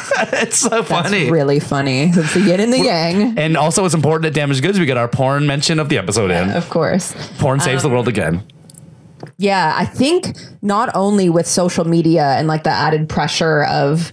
See, we're basically in like a constant live LinkedIn. You know what I mean? I know LinkedIn is also the internet, but it's just like we're always being like, this is my career. This is how good I'm doing. Do you know what I mean? It's like everything is that. Facebook, Instagram, everything is kind of like, this is me. This is how great my life is constantly. So from a very young age, it's like a lot of pressure to see all the time. If you're rich, poor, you know it because of social media. Yeah. Whereas sometimes when we were younger, you might not know it until you go to the person's fly house. Under the radar. Yeah, there's people that you know are poor. Yeah. And then there were some of us, maybe you, maybe me, because I certainly was, where we were poor, but I flew under the radar. Yeah. No one really knew I was. Yeah, for sure. And that's getting harder and harder to fake. Yeah, definitely. But all of that aside, all social media stuff aside, I think it's also just the information that the internet has provided that's creating more stress and depression. You know what I mean? Oh, 100%. That's another layer. Right now, we're seeing young people more engaged in politics than they've ever been. Do you know what I mean? But that's depressing. Yeah, like, no, that's what I'm saying. Yeah. Agreeing. Yeah, I'm saying that like we're seeing young people more knowledgeable about all these things that they used to just ignore when they were kids. You know what I mean? Or we used to just ignore when we were kids is what I mean. I think you could almost say it as a scientific fact. Information is anxiety inducing. Yeah. It's very rare that the more information you get, the less concerned you are. No, because the more information you get, you start to learn about the problems. At face value, if you've never been to England, at face value, the gross British pound is one of the highest dollars at all times, or currencies at all times. They're powerful. It's a beautiful place. The more you learn about it, you learn about the troubles there. And it's like, you start to analyze anything, You're like, oh, the South, they sound nice. The more you learn about it, there's actually a lot of like struggle there. And it's like, so these kids are learning about all these things. Yeah. Egypt, ooh, that sounds nice. Well, we learn a little about what's going on in Egypt right now. I was just like, pyramids, yay! Yeah, no, exactly. And now you're like, oh, revolution, because their own president is like holding them down and they had to kill him. And it's just like, what? It's all being bombarded to us like constantly. At all time. And it's important, but it's I think almost the biggest issue is that we seem surprised that that's anxiety inducing and we have no plan for it. You know what I mean? It's good that we're all getting more educated. It's good that we all have a better idea, but we know that will be anxiety inducing and we have no plan for that. Yeah. And it's like the doctor is surprised that you have anxiety. Now, granted, yours isn't. I just mean like of society, like, the government's surprised everyone has anxiety. It's like, no, talk to the people I trust are professors, because they're the ones who like live in these theoretical conversations all the time. So if you were to talk to any, like social studies, like professor, probably a good person to talk to about you take the people of the 90s and you give them the internet where they're going to be in contact all the time, looking into each other's homes all of the time, and constantly getting news updates delivered to their phones with beeps. And then you put a room of professors and you say, here's a chalkboard, write down a list of traits you think that will like have to deal with in the next 20 years. They with perfect precision, they would have been able to be like, well, for sure, way more anxiety. You know what I mean? Yeah. For sure, way more like jealousy and envy. Yeah. For sure, more. And just like, that's just you workshopping the idea of the internet. Yeah. And meanwhile, here we have the internet and it's just like, why is everybody so caught up in their image? Yeah. I don't get it. Yeah. And it's just like, no, bro, we connected everybody and put cameras on everything. Of course we're caught up in image. Yeah. It makes perfect sense. Our parents were caught up in image. My mom used to answer the phone and put a happy voice on. She'd be like, guys, blah, blah, blah, blah, blah. Hello. It's wonderful. It's Thursday afternoon. I just made a pie. Recording like your voicemail message. And Hi, you've reached the... she would have like soundtrack play in the background. It's like Enya. And she's just like... Enya. Who can say? No, it's Thursday afternoon. I just made a stew. No, so you think if she didn't have the internet, she wouldn't have been faking to the internet as well? She would have. She just didn't have it. That's where her fakeness had to end, was the fake voice when she answered the phone. 100%. But if she had Instagram, it would have been like, no, guys, no one take a bite. I'm taking a picture. You don't think our moms would have done that? Maybe your mom slightly less because that's not really her personality. But certainly my mom would have been on that shit. Oh, for sure. On the same topic, so last night I was watching a movie with my friends Katie and Shayla, and at one part in it, a girl walked in on a guy and he was just sitting in his living room drinking wine and just staring. And it wasn't supposed to be a significant moment. I just found it funny as like a filmmaker. I was like, wouldn't he be like on his phone or watching TV or on the laptop or reading a book or something? And Shayla was like, sometimes I just sit and like just sit. She's lying. There's no way. Oh, Shayla does 100%. She just sits. So there's a time in her life. She just sits like this. Yeah, she said, or with like a tea or whatever, drinking a tea and just sits. Yes, she says she does. And then just proceeds to stare forward. Right? So Shayla, we're going to talk about this. I think it's also crazy. Like I think before she said that she did it, I was like, what a fucking serial killer. She's like, I do that. So I would love to hear from other listeners who do that. And maybe me and you are the crazy ones. The fact that we don't do that means that we're too focused on content. No, I'm constantly consuming and smoking and joking and scheming and I don't do that. Yeah, no, I know you don't do that. The only time I do that is when I'm meditating, and then even then I'm sitting with purpose. Yeah, it's like even when I'm doing nothing, it's nothing with purpose. The only time that I would say that I ever do that is if I have a coffee in the morning and I sit down before I'm like fully awake and I'm just kind of like sitting waiting for the day to start. That's different because you're still waking up. Yeah. So you're still in kind of relaxed sleep mode and you're not ready to do anything yet. So you're still kind of, it's like there's part procrastination in there, part still waking up. But mostly what do I do when I wake up? Go straight to work. Yeah. I never really sit there and drink a coffee. It's really mind blowing because I get up way earlier than you. Sometimes like 4 hours earlier than you. I'm up pretty early these days, really early. I work within 10 minutes of being awake. And then I'm up and I make a feast. I roll a big joint. I have a shower. I do this whole thing. Sometimes I jerk off. Like it just depends on how much time I've got and how early it is. But then when I get around to work, I work all day and I bust my ass. But I don't start probably for 2 hours after I get up. Mm-hmm. You get up and I watch you just like sleepwalk into your chair. Do a little stretch, and then you're like animating 11 minutes after Usually you woke what I do up. is I go pee, I walk the dog, I get a coffee at the cafe across the street, and then I start working. But there have been times where you have skipped the walk and gone straight to work. Yeah, you've literally gotten up. Sometimes what I'll do too is if I have a couple things to do before I like export something or whatever I want to do, I finish it up in the morning, get that exporting, leave, walk the dog, and then when I'm back, I get to start working on something else. So the next thing. Yeah. Roll into the microphone. That's not cool. Yeah. So before I talk about the new apps I've discovered theme song. Jessica's been in the app store spending $1 or $2 on new apps. She's gonna tell you about them. Jess's apps. Actually, no, I'm ready to get right into it. I was just going to tell the Shayla story before, and we just already told it. So, new apps. Google Pixel released night vision on their phone cameras, which all the companies have, like a really good like night vision camera, but Google Pixel is the best. I saw some comparisons, and it's better. They showed it compared to like SLR cameras. Is it weird, like night vision, like goggles, or is it like just like better night camera? Not like the creepy like dinosaur, like when you're hunting like fucking predator. It's all or something. green. No, it just basically adjusts the math of your camera to shoot at night. Exactly. Yeah, it adjusts to shoot at night and looks still bright and detailed and not pixelated. I don't have that. I'm gonna get it. So yeah, Google Pixel phone is the best one out there so far, but all the cameras should or all the phones should have it. The lady at the wine rack today, you drink a lot of wine when the lady at the wine rack is telling you about apps. She told me that there's some kind of app with all female drivers, like kind of like an Uber or a Lyft, but with just all female drivers. So for girls to feel safe when they're coming home and stuff like that. But I Googled it when I got home, and turns out that lady's full of shit. No, I don't know. I just couldn't find it. But maybe it's out there. Sheber? No, I can't think of a good one. Herber? I can't think of a good one. Yeah. Yeah. No.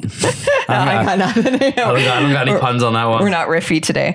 Masterclass. Have you heard of this? This isn't new. This isn't super new, at least. Is this the Judd Apatow thing they keep advertising to me? Probably, because I didn't see Judd Apatow when I looked at it. Learn stand-up comedy from Judd Apatow. Yeah, so it's probably that, because there's Steve Martin, who I would not... Yeah, same one. Yeah. Martin Scorsese, though, amazing. Spike Lee teaches filmmaking. Jodie Foster teaches filmmaking. Gordon Ramsay teaches cooking. Margaret Atwood teaches writing. And basically what you do is you can either pay for that person's package, it's usually like a 30 video package, so Margaret Atwood or whatever, or you can pay for a larger fee, and then you get access to all of them on the website, which I think it's pretty cool. No, it's very cool. I didn't see any that I would be willing to purchase it for. But for example, if Sarah Silverman or something did like one on comedy, and I could pay, $40 to get her, 30 video, whatever, I'd probably do it. Yeah, I guess. If it's the person... Who would be your person? I'll tell you what.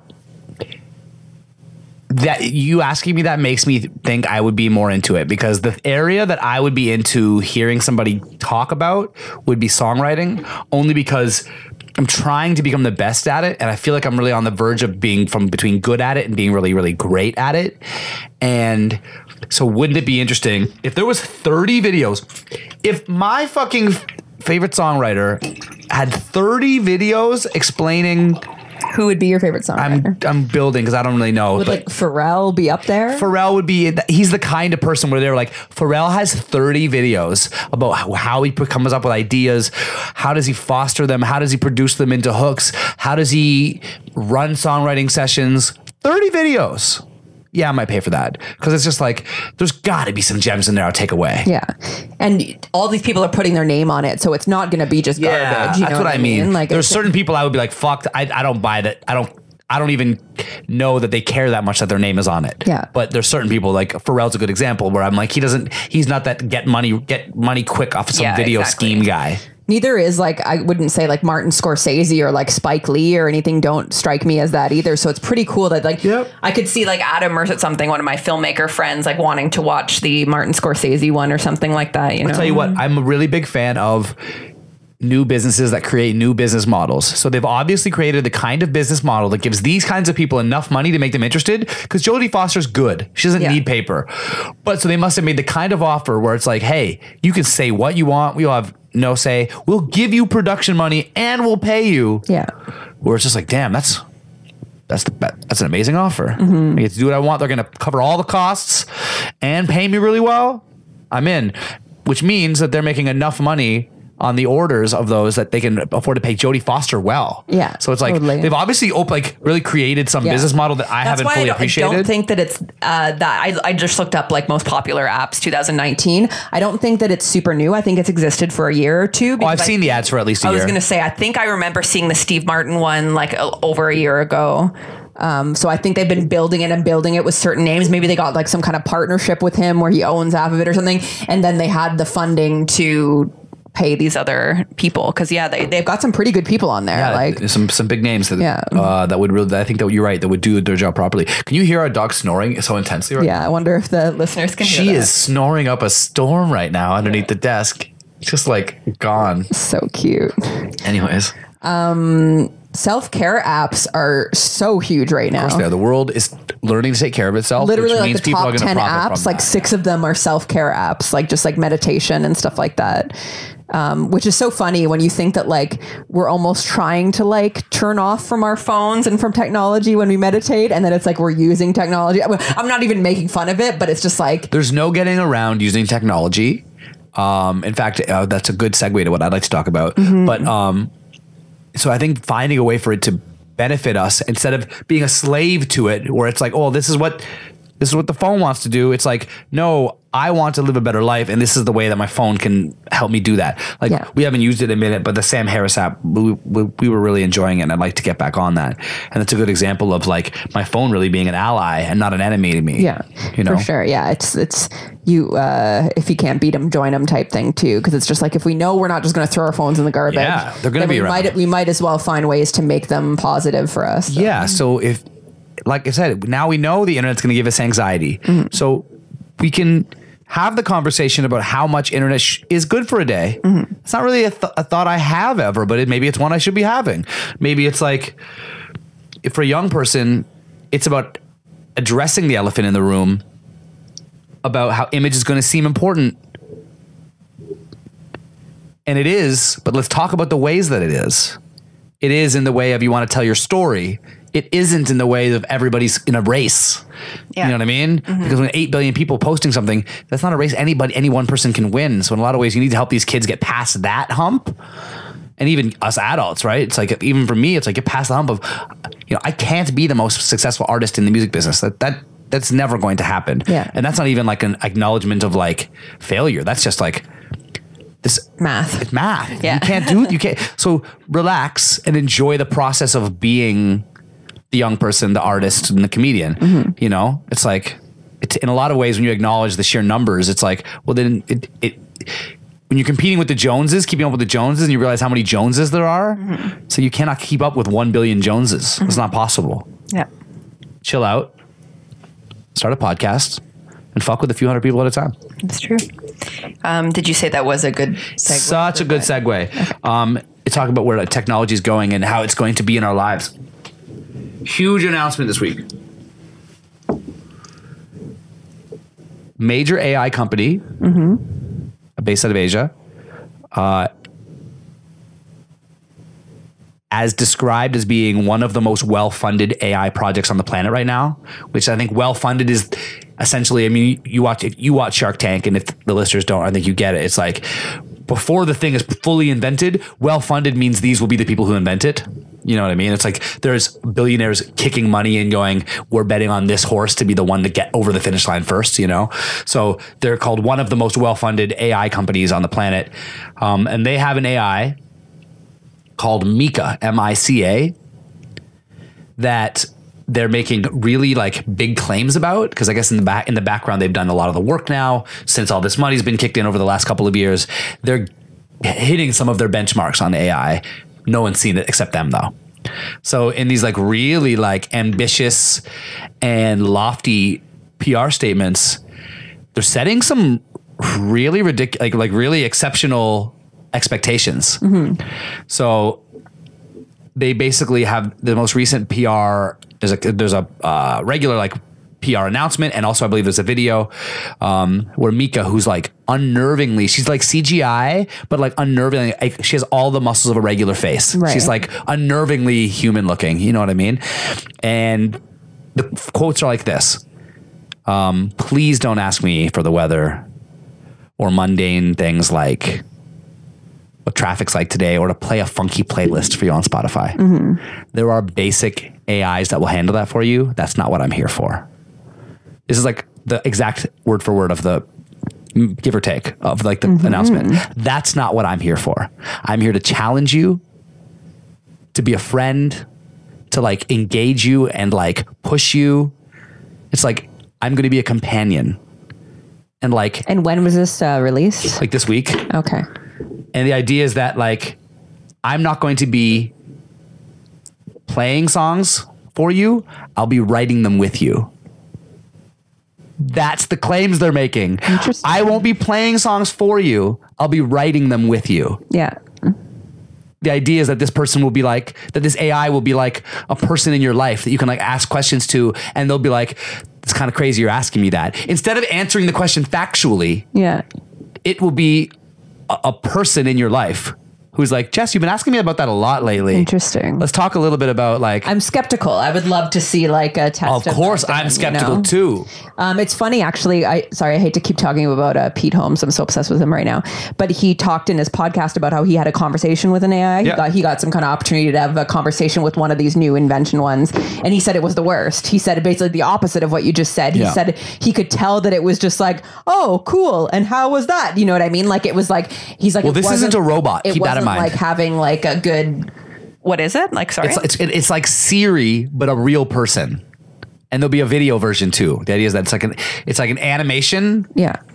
X, like Siri / like Alexa. Oh, when you said it had real face, you mean like on it's like, yeah, it's like a screen. It's like a CGI screen. And he might have been talking about that too. So she'll like pop up on your screen and she'll be like, talk to you, but you'll also be on like the speaker that you have built in. Honestly, yeah, I'm really excited about that. This is the thing. Curious. I'd love to even if these are lofty claims and they're not there yet, which is possible, they'll be there eventually. Yeah. You know what I mean? Yeah. It's just math between, let's say the first version is attempts at that, but where you and I could quickly poke in a conversation with one, we could quickly poke holes in it and like talk into circles and get it confused. Yeah.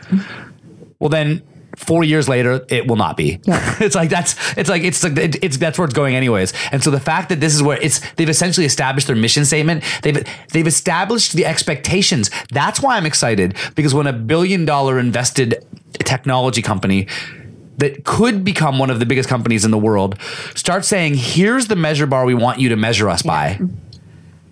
She's gonna, because their claims are literally, she is a real person. It's like, that's one of the last things they say is like, she'll be a real person in your life. And it's just like, wow. So that's one thing, is like one angle on that subject worth talking about. The second angle is this. When I thought about it, I played a little thought experiment with myself. I said, let's put myself in a movie where instead of reading about the article about this thing being invented, it's some Black Mirror shit. Yeah. Where you walk in the door, or Graydon messages me on our little thread and he says, hey bro, have you heard about Mika? And I'm like, no, I haven't heard about Mika. Tell me about Mika. Mika's basically an upgrade for your Google phone. So maybe Google bought this company, which they would do. You know what I mean? And basically for this like $1,000 upgrade, your phone has like a person in it. He's like, it's crazy. He's like, I haven't bought it yet, but I've seen it, where like they get to know you and they give you advice, and they're always watching everything on the internet. So they become like real fucking like allies and like friends and information sources, and they help you develop as a person. Because any AI that's knows everything and looking at everything all the time is getting to know me and my needs would become a useful ally in your life. I'd be like, in my heart, I got excited. I would like, I'll buy one today. Yeah. My thought would be, I will buy one. If I have $1,000 in my bank account, I buy it today. It's like, well, to me, that's more interesting than could they build one? Because for sure they're going to get there. I was like, I got like a little boner. I was like, I would buy that immediately. Yeah. If it's affordable. Yeah. Just the thought of, think about this. Just if you needed it or wanted it, somebody who is constantly wanting to talk about everything you want to talk about and do the things you want to do and make those things better. Yeah. All the time. Yeah. You know what I mean? It's like that would be fun. If I was feeling burnt out, you could just talk to it instead. No, 100%. But you know, I'm in the studio by myself and I just turn it on and I just say, hey, you know, don't interrupt too much, but if you got ideas, throw them out. And then they'd be like this. Calvin, you love that Calvin Harris song that uses like trumpets. Like, you're fucking right. I do.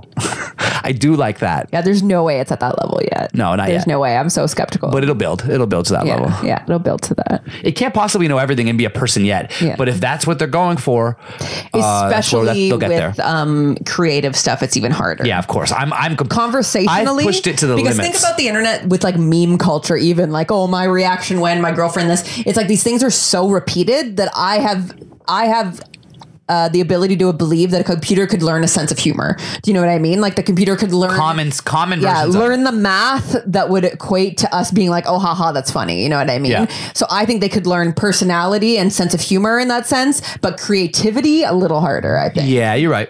Like musical creativity and all that. It's always going to be algorithmic and like pattern based. Mm-hmm. So, you know, they could do, like, I have a feeling in the future there will be an AI based clothing line that people will buy, but it will still be based on combining patterns in ways that it thinks will work based on other patterns. You know what I mean? Like algorithms and what sold before. Yeah. And that idea that like, well, these things come around. And so these following things have come around again recently. So they're all X'd. Yeah. But then these 12 things are trends that haven't come back recently. So they're all up for grabs. Yeah. So based on these other 5 trends, we'll use those to pick, is it going to be bell bottoms that comes back again? Or is it going to be ripped items that comes back again? Well, based on these 5 trends, we think it's going to be this, and then it like creates a new thing. You know what I mean? It's like that actually makes perfect sense. If you know what 7 billion people are wearing, I think you can create an algorithm that creates clothes. And vice versa, and not vice versa, but similarly with music, similarly with a lot of things. But I think it will have this pattern-based feel to it. You won't see many brand new ideas. So in the future, I think the entertainment business will look like this. Algorithm-based entertainment options that are pretty good. Like electronic music that's algorithm-based. It's like, man, it's pretty fucking good. I can't tell the difference sometimes. And then there's going to be truly great breakout artists that are all humans and people. Yeah. Because that's how you get a Bo Burnham. That's how you get a Kendrick. Exactly. You can't algorithm out a Bo Burnham or a Kendrick. Where it's just like, oh, like everyone's doing the algorithm thing, but then it would be like, oh, but now we value people who are really doing it even more. Tom Segura. How are you going to algorithm a Tom Segura? Yeah. How are you going to algorithm even like a Joe Rogan or like it's like these people are interesting for reasons I think you wouldn't get to obviously by combining other things. Yeah, totally. You know what I mean? Mm-hmm. They're an anomaly, not an algorithm. Yeah, it's not a pattern. No pattern tells you to be Theo Von. They're the opposite. It's like he created something and then it sort of worked, and then so he went further down that rabbit hole. So it's like the only way that I think you'll be able to fake that is to similarly create like learning. It's almost like you create a thing and then you have it learn and mimic the learning process, and that's even further down the road. But who am I to say that you can't have a computer that, like a person does, would learn to become a weirdo the way a person kind of learns to become a weirdo? Mm-hmm. You know what I mean? Like a Chance the Rapper is so weird and like different than usual, but who am I to say that you couldn't be like, no, we'll just make a rapper and then have them develop over 10 years like a person would do, but it's just not a person. Like that's sort of weird to think about, but and it responds to what people like. So if it does something weird and people like it, it's gonna go more so who am I to say? Direction. Ultimately, it just gets a little bit smarter and just tricks us at a layer deeper than we're looking for. You know what I mean? Whoa. Yeah. But yeah, AI is coming and the claims are steep. So her name's Mika, M-I-C-A. People can look it up. It's a really interesting story. Cool. They're coming. You down to buy one as soon as they're for sale? Yeah, I think so. That doesn't. I would want to first see some skeptics YouTube channels and stuff. I'm down for everything until I'm plugging into myself. Yeah, then we talk about it. Then we talk about it.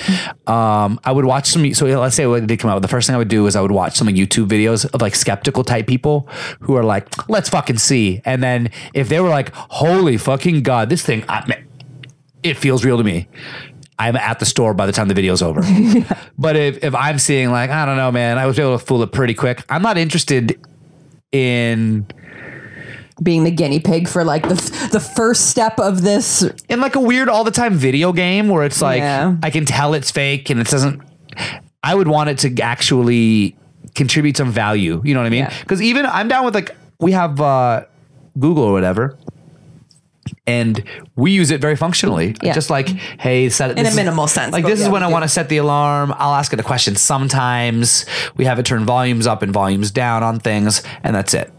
So no sweat, man. I'm down for minimal. That's not AI, but you know what I mean. It's voice technology or whatever. And I'm down for all the way and have it be a fucking AI that like contributes to our life by making us fucking make great investment decisions. So yeah, I'm down for something in the middle, but I suppose then as long as the thing is very like, it's not selling me more than what it is. I guess that's what I mean. You know, I don't want it to be like, it's basically a real person, but then you're like, oh no, it's fucking Alexa with more words. Yeah. To me, what I'm really excited for is when our entire homes are smartified. And that's to say so that I can be like, hey, Google, lock the door. You know what I mean? Like you can do that basically now, I think. But we need to, that's what I mean. I'm excited to like pimp our home wherever that's going to be at that point and be like, you know what I mean? Like turn on the TV, start a list for me. I guess we can do the to-do lists now. All of those things, including the door, I think if the door was an electric lock, which those exist, I think all of those things you can do with Google Home right now. Yeah. And therefore probably with the other ones as well. Yeah, no, for sure. So it's just about us, I'm excited for that time when it's normal for when you and I can afford it / when everyone's doing that all the time. Yeah, totally. Yeah, I fuck with it.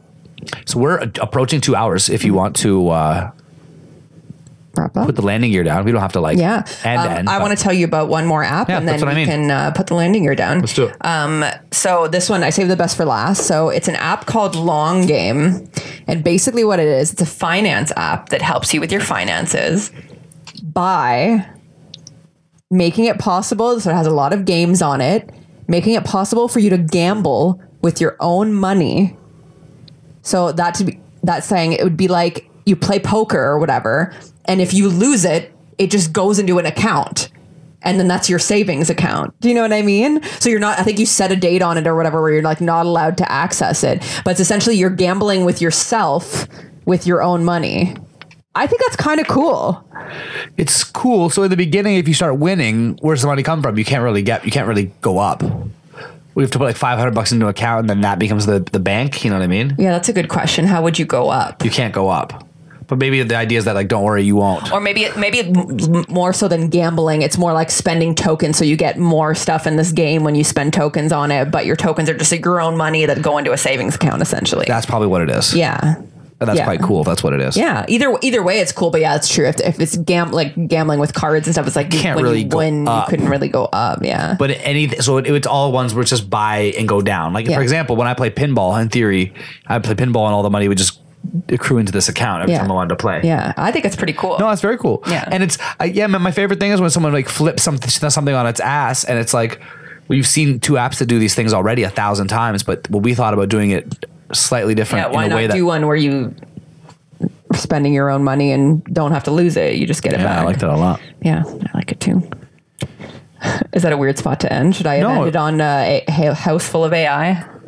No, I don't think so. Here's a good place to end, because I wrote it down, and this is the only podcast we're ever going to talk about it. We flew through Iceland, and I was like, hey, you know how Iceland and Greenland have opposite names? And you knew that, right? That's like a thing you knew. Yeah. Yeah. And I was like, how come we all just take that for granted? It's a pretty crazy story. I remember learning it in geography, but like not really. Yeah, they just said it as a passing thing. Like, Iceland and Greenland, they either swap names or they just took opposite names. And it's just like, okay, yeah, that makes sense. And then later as an adult, I was just like, wait a minute, what? Yeah. They have opposite names? And then so I Googled it when we landed in Iceland. And what it is was this like settling ships that I think were coming from Denmark that settled in Iceland. Mm-hmm. They had people chasing them because I think they probably did some fucked up shit in Denmark. Yeah. And then so they didn't want the people... They be doing fucked up shit. Yeah. They didn't want people to catch them. So what they did was they sent word back. They had landed in this awesome place called Greenland, which was the icy one. And in fact, they were in Iceland, which is the green one, to make it so that it's difficult at a time with no maps of this part of the world, and there's no internet and certainly no Google Maps. It would be hard to go track these people down if you're looking for a green island where there is no green island. Mm-hmm. and the Green Island is in a place that's elsewhere. And so, because I think at the time, they're not close enough that you wouldn't just drive by it. It would like when they go to this one, they're like, fuck, this isn't the island that they described. And then you get kind of lost in. But yeah, it's just funny that they like these settlers just did it as like a strategy and it stuck and they just kept that for a long time. And I guess that it just worked politically for the two places, i.e. if you are icy, being called Greenland in theory would be good for immigration. Mm-hmm. You know what I mean? Yeah. So they probably were just like, hey, let's just keep the name that's useful for us.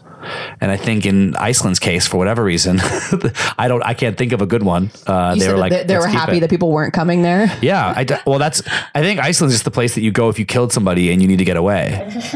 Because I went there, I enjoyed my time, but it really feels like you're hiding the whole time. You're like just hiding from the rest of the world. Kill someone, go hang out in the hot springs. Go hang out in Iceland, hang out in a hot spring. Pet some goats. It's expensive there though, so you better be charming. Get a job or something. You got to start making those like Icelandic. I can't remember what it's ISKs, but I can't remember what they're called. Good chocolate bars there. Really? Yeah, I don't know. There were some nice ones at the airport. What a weird. We keep trying to find a good note to end on, and you keep giving us weird stuff. So that's it. Damn, it's good. Season 2, episode 2. This is number 23, the Michael Jordan episode. Peace out. Is that Michael Jordan? That's okay. What about for the people who can't see? Well, they can feel it.